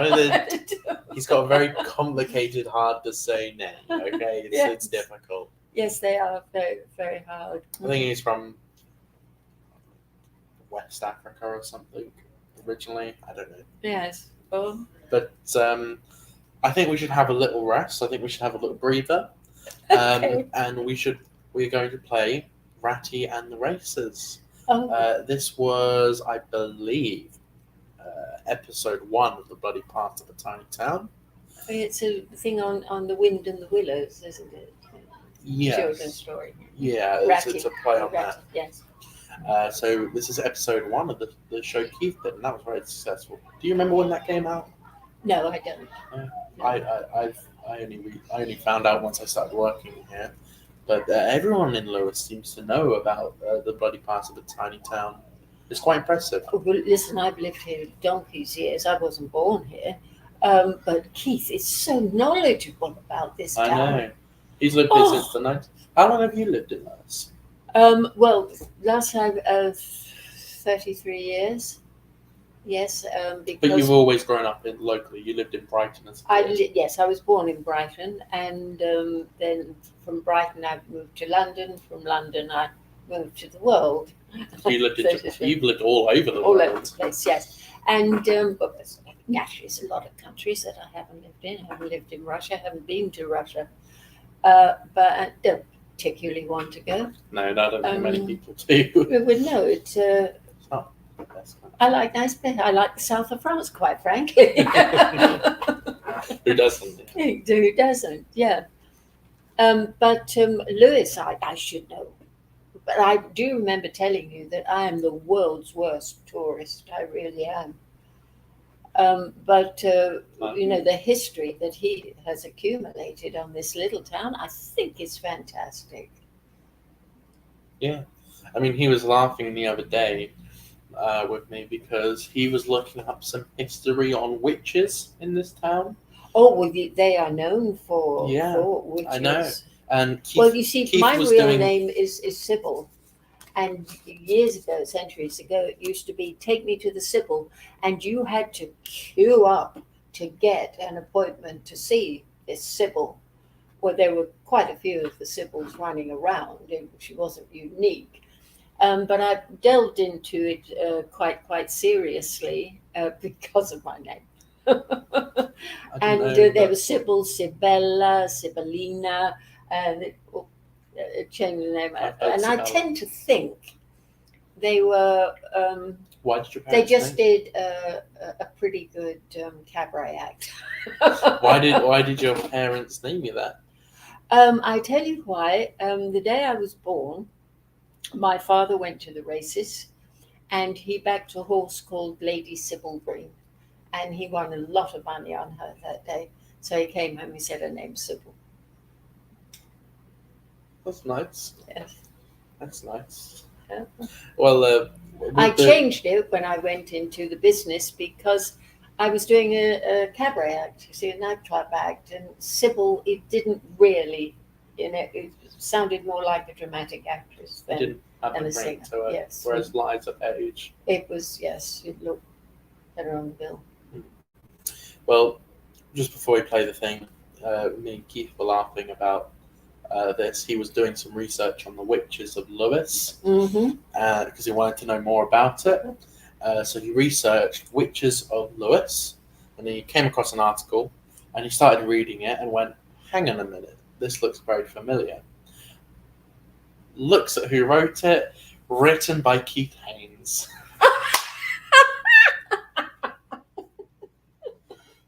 He was I think he that's was rather- researching. He was doing some research and was researching his own article. Talking about research, we went to see a friend of mine called Tony Johnson last night. I We did, yeah. introduced Very nice guy. Keith to Tony, and he's sort of well, he did lose his dad, so he's still in mourning, I think. But he's been for the last few years doing a tremendous amount of research on Lewis racetrack. He's now down to, what does he say, 4,000 pages. Yeah. He said he should have it finished next year, and I'm so looking forward to it for him because I know it's going to be tremendously successful. Research, it's an awful lot of hard work, you know. I have utmost admiration for people, anybody who attempts to do the job properly. I do some research for the show, and it's only a small amount, just finding articles for the day, and even that is tough. It's tough, yeah. Especially if it's some sort of slow news day. Yeah. I mean, And it also- wasn't a slow news day today, but all the headlines were the same. Every single one was about Liz Truss' new bill or whatever. Yeah. Ugh. Oh, they'll start dressing her up in a minute in some decent clothes, and she'll be in the glossy magazines and on the cover of Vogue. No. They haven't even started with her yet. No, she won't be. I guarantee you. I Well, would put money on Well, she probably won't be around long enough. Yeah. it. But do you remember I did say she won't last out the term? Do you remember? Yes. Thank yes. She's still here for now, but I don't know what's going to happen. I mean, if she gets ousted by her own party, the Conservatives, well, I will probably not. You will probably never see Conservatives again in your lifetime. No, but I'm quite apprehensive still. I know what they're all up to. They're all exactly the same as they one are. another, but they will not stand for Keir Starmer. No, the public will not stand. You know who they'll take back? Tony Blair. Well, he said he was sorry, you know, and he did do some good. That's stupid enough to do that, I promise you. Keir Starmer does have a. And all this about dropping an atomic bomb. They're not going to drop any atomic bombs, for goodness I sake. know, I'm It's sick of too hearing much about this. money. But little old Klaus Schwab said there will be some activity, atomic activity. In other words, but I tell you, they'll pick on some poor little country that doesn't mean. I'll tell you who they might drop one on. Haiti. Really? Haiti. Yeah. What makes you say that? It's a lot of crime there. It's in a lot of disorder. No one's making any money out of it except the people in there that are controlling it. And I think that might occur to them. Yeah. Of course, you know, I haven't got a crystal ball, darling. You know. I would love that one. Anyway, we are going to go to the break. We are going to play Ratty in the Races. Okay. We'll only play this for 10 minutes, just as a breather. So here we go. Ratty in the Races. Episode 1 of Bloody Path of a Tiny Town.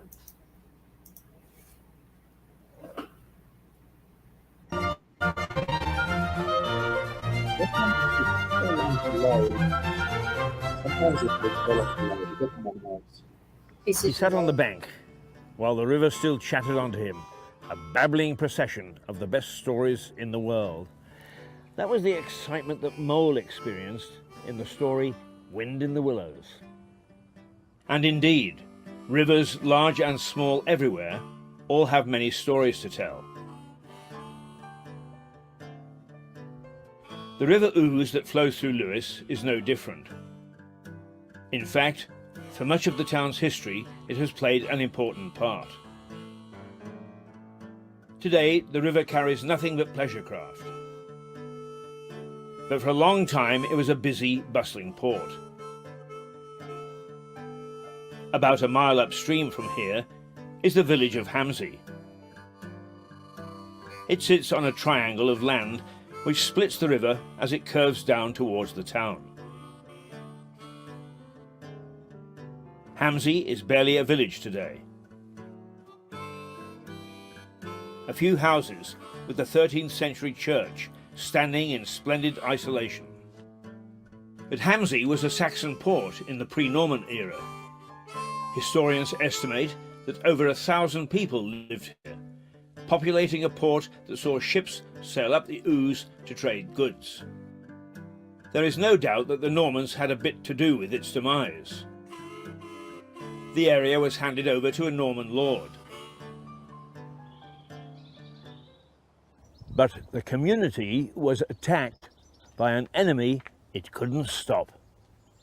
An army of rats, which disembarked from one of the visiting ships, went ashore and infected the village with bubonic plague, the Black Death. The disease devastated Hamsey. And while there is no historic evidence, legend has it that the residents barricaded themselves in to prevent unaffected people coming in and diseased people getting out. Eventually, they starved to death. Named after the black rats which carried the plague, the Black Death killed over half the population in Britain between 1348 and 1349. The survivors founded another village off Ham, the modern thriving village of Opham. The plague attacked Lewes several times over the following centuries, each time causing significant loss of life. So death continued to stalk Lewes, bringing tragedy to the high street in rather greater measure than other UK high streets. Hamsey gone, but Lewes as a port flourished. Ships and barges plied their trade up and down the Ouse, creating an exciting and bustling waterway. These buildings, which stand on an extension of the high street in an area called Cliff, are built with old ship's timbers. Where Argos now stands was a sailor's pub called the Bear, built as a brewery in 1787, and it succumbed to the carelessness of revelry and burned down in 1918. This quiet domestic street, which runs for a short distance parallel to the Ouse, was the sailors' playground, and history relates that there were more than a dozen brothels successfully operating.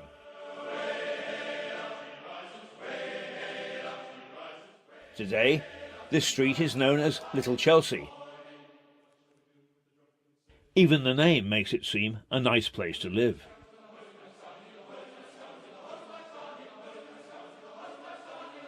The rather small abodes have found favour with many modern Louisians and are now favoured homes.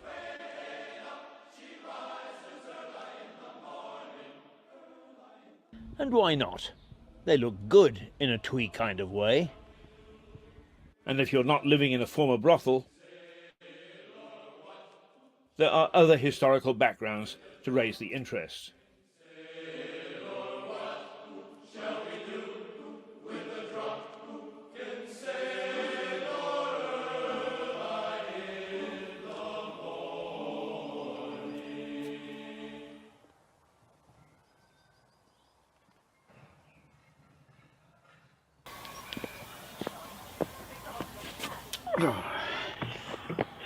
All this talk of pubs and trading around town, it saps my energy.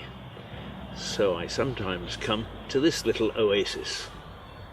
The Notts Garden in Southover Park, a lovely little hideaway.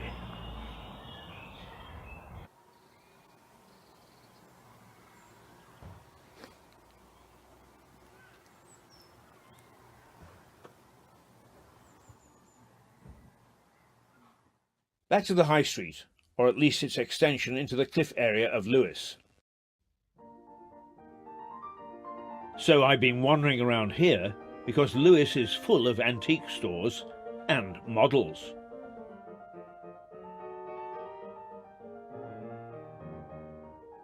As I mentioned, go inside some of these shops and you'll find that they're supported by old ship's timbers.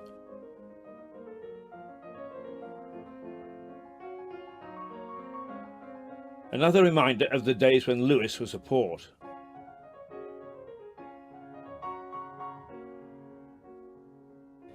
All this talk of water has made me thirsty. I made several mentions of the time Lewes had 63 pubs. As you would expect, among the 16 that are left, there are some with strong ties to the community. Over the road from the shops, held up by ship's timbers, is the Gardener's Arms. There seems to be a tradition in Lewes, although no one admits to it, of omitting the epithet pub or tavern. This pub is called by locals simply the Gardeners. And the Gardeners it was. The origins of this pub go back to when it was an ordinary house, owned by a gardener. Often, after work, he would invite other gardeners into his front room for a drink. Eventually, it made sense to formalise the ritual, so it turned into a pub. The Gardeners is a true pub. Unusual now, it only serves pork pies and sausage rolls. Yet each year it's in the top tier of finalists for Pub of the Year. Magnificent. Back to the Street of 1,000 Brothels. Well, perhaps not 1,000, but a few anyway. There's a pub called the Snowdrop. Nice pub, they tell me. Interesting for its name and where it stands. This is the site of England's deadliest avalanche. Just after Christmas in 1836, heavy snow built up on the edge of the downs. There were 7 cottages here where the pub now stands.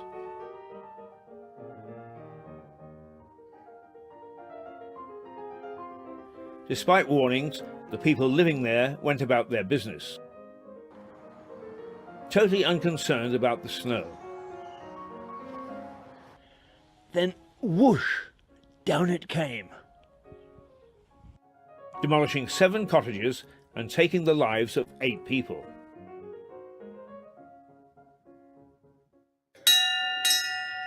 Time, gentlemen, please.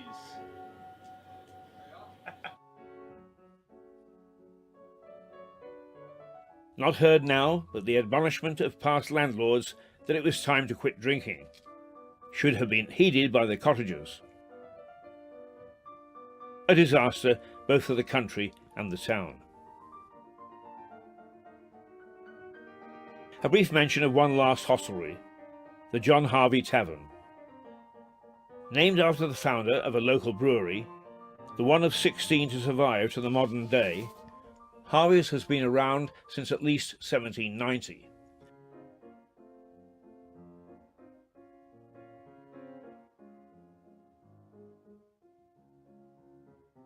And an important inhabitant.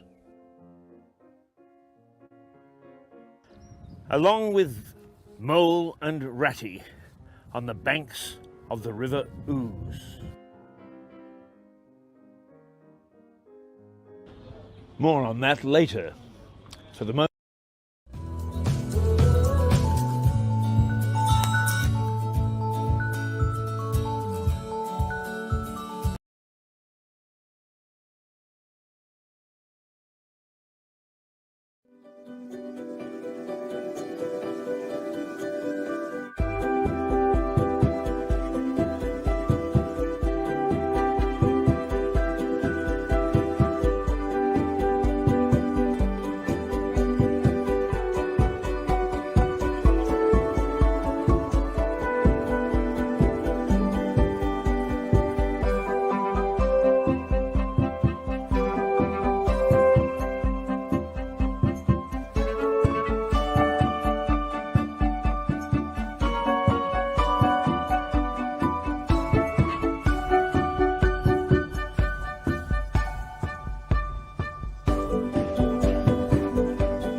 Okay, and welcome back. Hello.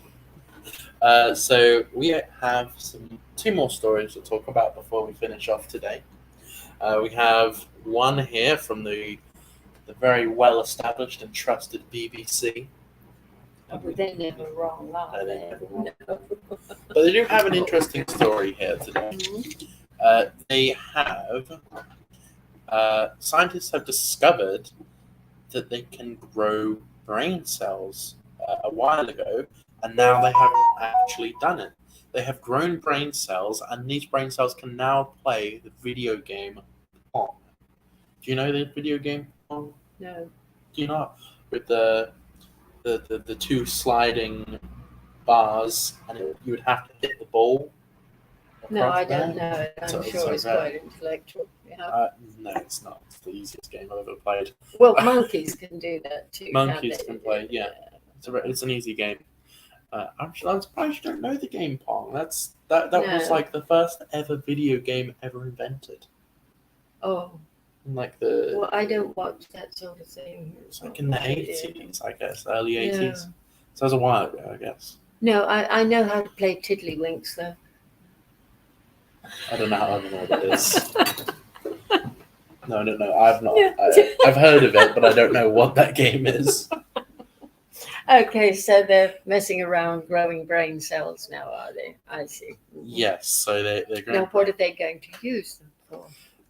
That's a good question. They say only ever good things. They'll only use it for good things. Of obviously. course, yeah. Giving people replacement brain cells and helping So what the idea is to help people with neurological diseases or mental disabilities. So if you're severely mentally disabled, there is a potential for them to grow brain cells and have them put into your own brain. Yes. If you look at the photo here, Mhm. that's a chunk of brain. Yeah. Unfortunately, we can't show it, but it's probably I'm not sure how to describe it. Like Never a mind. penny, like maybe a penny size Yeah. piece of brain, so it's big. Uh-huh. And what they're hoping is they can implement it into your own brain to connect the neurons and hopefully cure people of all sorts of diseases like Down syndrome and anything, in Parkinson's, any sort of brain disease. If you had a bad head injury, a stroke, Uh-huh. that is the Yes. idea. These things are always intended Yes. to be used for good. That's what I was just about to say. And in principle, one would say, well, how absolutely marvelous. It's And a that would huge be the leap in first thing, science. wouldn't it? Yeah. It is. Um, But what will it be used for in the future? exactly. Exactly. Whilst this is an incredible discovery we've made now, how will this affect us in years to come? Well, when they can't even cure the common cold,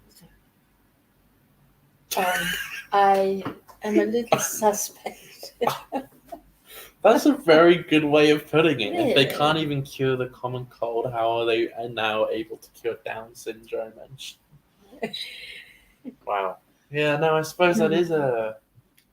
Yeah. That's an It's interesting food way of for putting it. thought.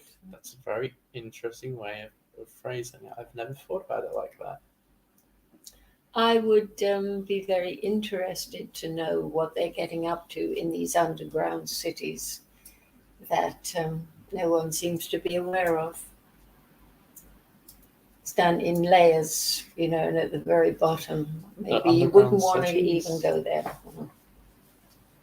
Yes, and there are an awful lot of I've those. heard David Icke talk about these things, but I don't know about Well, them. they're pretty commonplace, Have you ever with the been? higher up. No, and I have no desire to No. go. Or what are they like? Um, Well, it- what go? Do you see images? Or Hmm? what does David Icke say that they look like? Well, they have people living there. I mean, but look, these bunkers that they're building. Have you seen those? these fallout shelters, so that they don't give a sod about you and I. So if someone drops an atomic bomb, then they dive they're under. safe. They dive under there, yes, and stay there for a few years. But I don't care how luxurious it is. I wouldn't want to live in a bunker and not be afraid to go out and all this business. They're growing their own stuff. That's the interesting thing about World War III, potentially.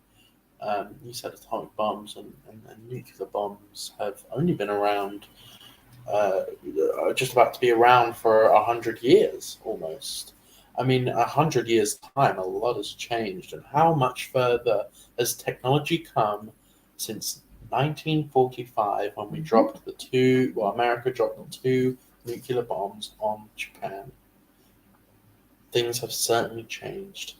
Yes, since and then. they said What are the weapons today? when the Russians got the bomb, and other countries, everyone said this is the finest thing that could possibly happen because this will stop all wars. All nuclear wars, yeah. He said this will stop it. Everyone seems to, you know what, it gets on my nerves. Everyone talks about nuclear war. Oh, Putin's going to start nuclear war. He's going to start World War III. You don't believe that. I'm sorry, but you don't. If you really thought nuclear war was going to happen, if you really thought he was going to be coming to this country and invading, if you really thought World War III was going to happen, you would be prepared. But this war was just designed. COVID was losing its fear. So now we've got to terrorize people with something else. I know, another war, and we say he's going to drop the bomb. Like, you be the villain this year, I'll be the villain next year.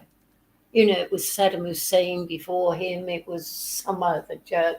Now he's the villain of the year, Putin, right? I mean, this is all totally calculated. Now then, what are the biggest money makers in the world? The biggest one, war. Now, the biggest one is arms. Second is human trafficking. Third is drugs. I think a bet would be Big Pharma would be in there somewhere. Okay, now then, during COVID, locked up, worlds, woohoo, don't go out, get a cold. The factories, though, the arms factories, are still producing arms. Now, when you open up an arms factory, you don't say, well, look, we've got a bunch of this stuff now. We better shut the place for a while. No, that keeps producing and producing and producing. So for 2 years, there haven't been any wars anywhere. No little ones, no skirmishes, no nothing. Listen, we got to start a war somewhere because we've got to unload some of this. Easy, isn't it? Yeah. Very easy, very easy. Biggest money maker in the world? Come on, we got to get in there and find a war. This was going on centuries ago.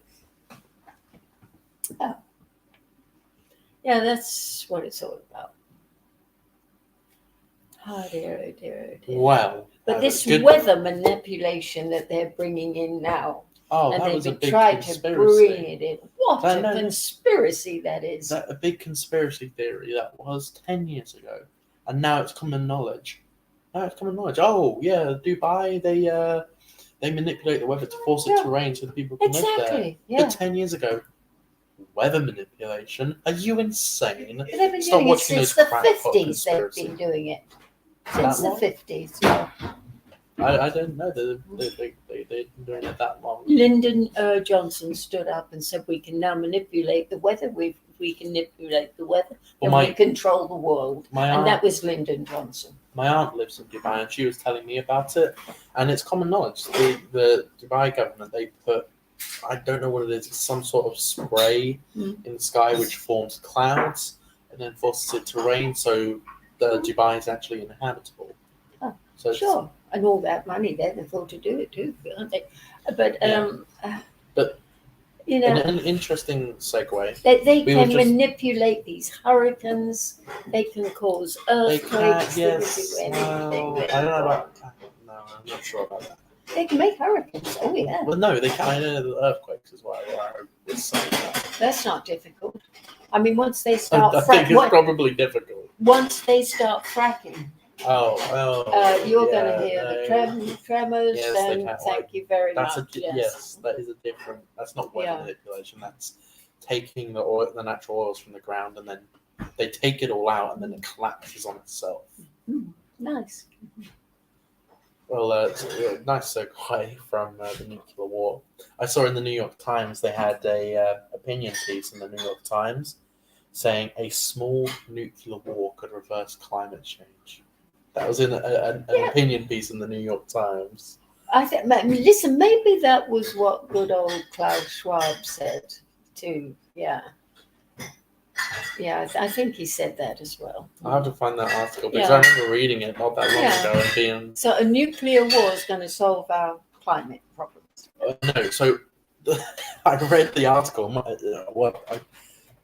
I did the auto text through the article, and it said the reason a small nuclear war could reverse climate change is because a small nuclear war would bring us into a forced winter because it would block out the sun from the radiation and all the.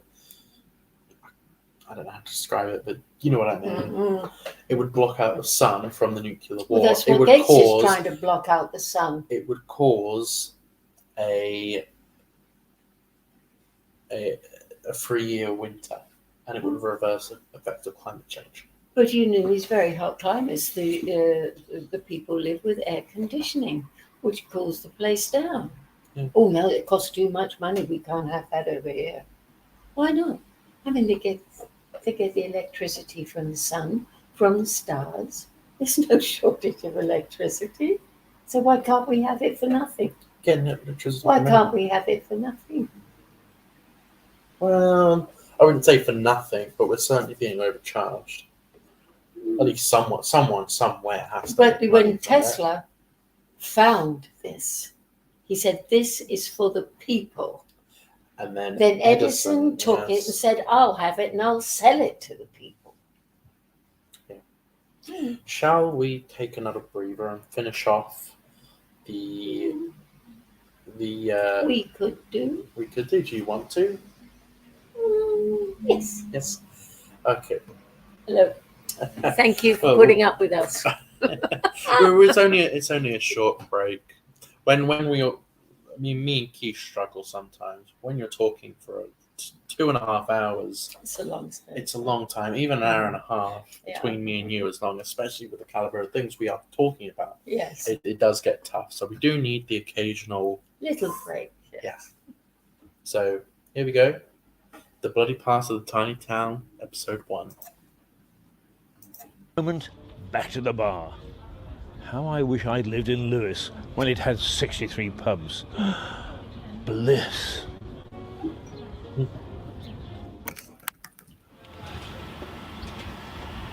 You might think, from the pubs I've been into, that Lewis is a drinking town. The town constable in the late 1800s didn't think so. Quite a lot of The letters. town constable in 1890 didn't want it to A be. lot of letters this weekend. I'm going to try and strum up some business. Here are some notes from the High Constable of Lewis, a gentleman called John Holman, dated 1880. Sunday, the 10th of October, visited all the public houses during morning service. All in good order, except Lewis Arms, several there tippling in service time. Sunday, the 17th of October, visited public houses, all in very good order, except the Lewis Arms. Again, a second time, several persons in both parlour and tap room tippling at 11:30 o'clock, time of divine service. Gave the landlord a caution. Sunday, the 14th of November, visited public houses as usual, witnessed very great indecency in the person of George W. Several persons were tippling during divine service, and on our approach to do our duty, they were permitted to hide themselves upstairs in the pub. This was the third or fourth offence of the same kind. Wow, bit different today. But beer is very close to the hearts of this Sussex town, because it's one of the main employers and industries. Earlier, I mentioned the John Harvey Tavern. John Harvey started his brewery on the banks of the River Ouse in 1790. He was one of the 16 that flourished here at one time. Now, with just the odd microbrewery popping up here and there, it's the only one. The brewery is close to the hearts of the community. Sorry. Did you not sleep The well? pubs it owns have in the main remained traditional, I'm just tired. while its method of delivery has most definitely remained in the past. No. Miles Jenner is the chief brewer, and his range of beers reflects the activities of the local community.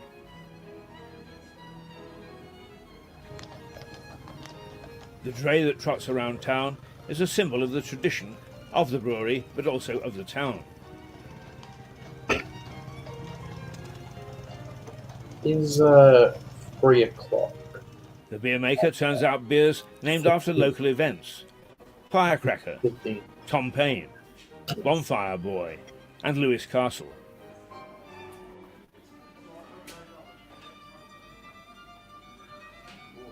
After 12. The name Harvey, synonymous with Lewis. You've been around, or the brewery has been around for quite a long time. Can you develop a little bit of the history for us? Yes, the family came down, the Harvey family, from London. They were wine and spirit merchants at the end of the 18th century, and they started brewing in Lewis and on this site in the early 19th century. I can stand next door to a man in a pub in Lewis, and he will swear that Harvey's taste quite different to anything else, and he won't drink anything else. I mean, what's the secret of the product? Any brewer's beer is really a derivative of his water and yeast strain. We never talk of water, we talk only of liquor, but a local water supply and the brewer's yeast strain, it gives his beer an individual character. You could take our recipes, exactly the same raw materials, go and brew at another brewery with their water and all their yeast and have a totally different brew at the end of it. What time is Talking of water, and you mentioned that the barges came up the ooze. How important was that to the brewery in the past? Well, I think it was very important. It was, the fundamental form of communication, and if you were bringing a fair few tons of barley upstream, then it was a very sensible way of delivering. But just as industry sent stuff out to the river, so the river sent stuff back to them, and it wasn't unusual to brew with river water around your feet. And the last big flood we had in 2000, we were 6 foot deep in river water.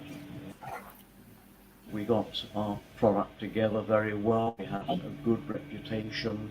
The brewery was re-equipped, and we were producing a beer which became very much identified with the local community and was dear to their hearts. The fact the building is actually known as Lewis Cathedral tells you something about the way that Harvey's is viewed in Lewis. The brewery flourished, but Lewis as a port rapidly declined. It took me 45 minutes to get The familiar barges that had plied the River Ouse in the early 19th century carried loads of clay to the town. But the clay was used to build the beds for railway lines, and the death knell for river traffic sounded. The ships had consigned themselves to history. The first train to run from Lewis was in 1846. Well, now I've got Since then, some. the railway has become an important junction in the national network. Trains from Lewis Station run to Brighton in the west, Hastings in the east, New Haven Port in the south, and London in the north. Yes, we are. There have been successes and failures. Other lines were axed over time, with one, the Bluebell Railway, preserved as a steam preservation project. Back to our tale of the High Street. Cliff High Street is an extension of the High Street ending at the base of the Downs. I can't rely on the trains. At the end of it is an ancient church, St Thomas of Becket. I can't afford a car. The Black Death wasn't the only medieval disease to strike Lewis. Leprosy was rife. This infectious and unsightly blight is first recorded in Lewis in soldiers who took part in the Battle of Lewis. It seems that the monks of the priory tended leprous people in 2 hospitals. Of the larger hospital, St Nicholas, little remains, but the smaller hospital of St James also treated lepers. bones of the hundreds who died in the Battle of Lewes showed that leprosy was widespread. Don't wear this hat to look pretty, you know. There's a Sherlock gene in me somewhere that gets me into more trouble than enough. So I'm going to stick my head above the parapet and suggest that there's evidence of leprosy here long before the Normans paddled ashore at Hastings. The Church of St Thomas of Beckoning Cliff, that's the very far end of the High Street, up against the Downs, has a leper's slit. I'm bored. I think so. This was a channel built into the church wall so that lepers could take Holy Communion without infecting the congregation. And we've only got 9 minutes. St Thomas's is a very ancient church, with bits of it predating the Normans by quite a few years. The interesting thing about this slit is that it starts and ends inside the church itself. Additions were made to the church over the years, so it appears that the leper's slit was built into the original church, but encompassed within it as it was enlarged. Certainly leprosy entered Europe about the 4th century, but was only virulent in the 11th. But it seems that the disease was already in Lewes well before that. Anyway, the Cluniac Priory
And welcome back. How are you?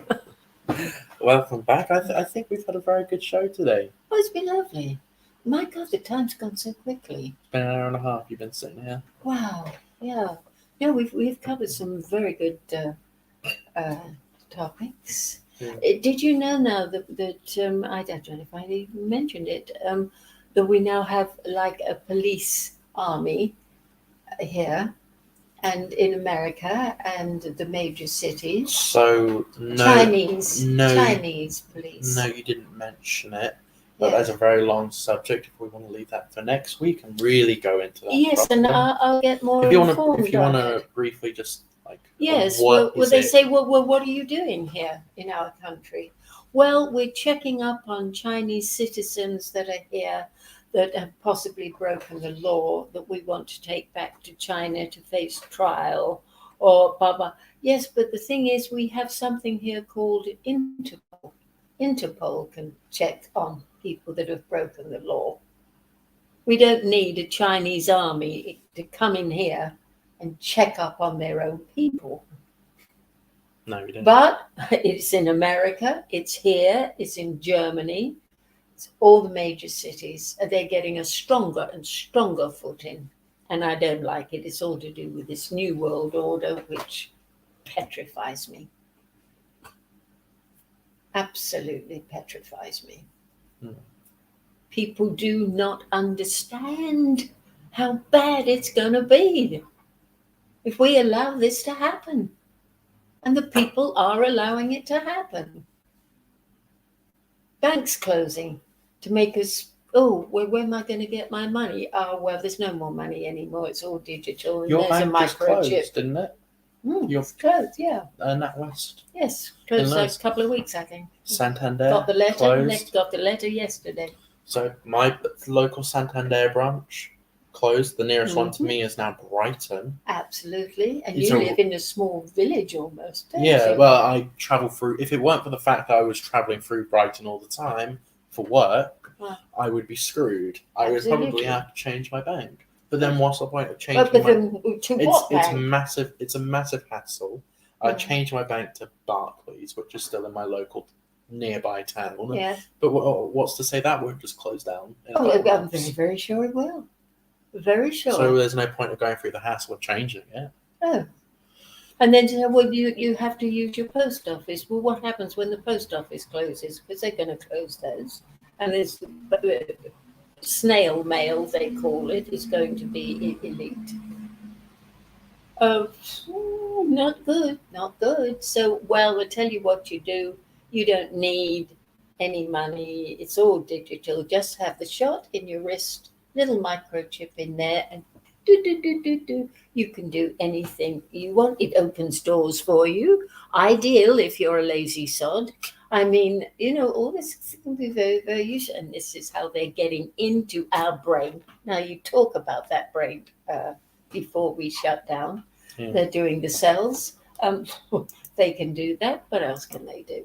And what about that stupid, idiotic woman Nadine who got Dorries? Bell's palsy in the face?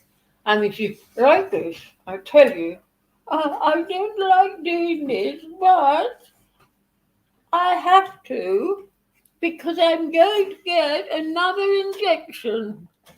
For the greater good. Why? For the greater good. Oh, please. Listen, I swear they're messing about with her brain chips already. Idiot woman. No.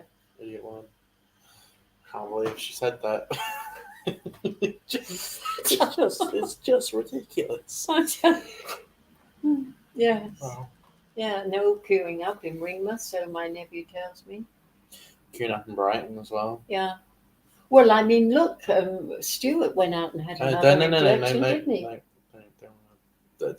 We'll leave that. Oh, off well, I air. hope he's all right. Well, yeah, he was a bit under the weather the other day. Yeah. We'll say. Listen, freedom of choice, darling. Yeah, Freedom of really. choice. Freedom of choice. Until that choice is no longer. Enjoy it So whilst that it choice, lasts. yes, Enjoy yes. it whilst it lasts. Yeah.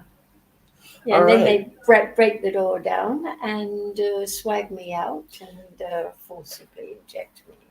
So, we'll end off on the usual. Is there anything from the show that you really want to drive home that we've spoken about? Anything really important? Yes. What is the most important thing you would like to tell people before we go? I'm so grateful to the viewers out there for tuning in and listening to what we have to say. You've given a portion of your life to listening to this. Portion of your life. Well, it is. Listen, time is a portion of our lives. Just the way. Sorry. For your hair. No, thank you very much indeed for listening to us. I hope some of our discussion has been a little bit helpful to guide you to what is going on in the world, which is very frightening. They're treating us like little ants. There is a way out there. There is always a way out, and don't let anyone tell you that there isn't. All you've got to do is keep saying no, thank you, not for me. And if enough of us say it, we will win the day. Well, certainly. I promise you. Stack my life on it, but it has to be done en masse. The word is no. Thought for today. Hey, listen, thank you very much indeed. Thanks Thank very you much for for your watching. Tune in tomorrow for Keith and Melissa Conti. Keith will be starting at 8:30 as he does every morning, Monday through Friday. We're live here from the White Hart Hotel, no matter what. Thank you very much for tuning in, and we will see you tomorrow, and we will see you next week. Bye-bye. Goodbye.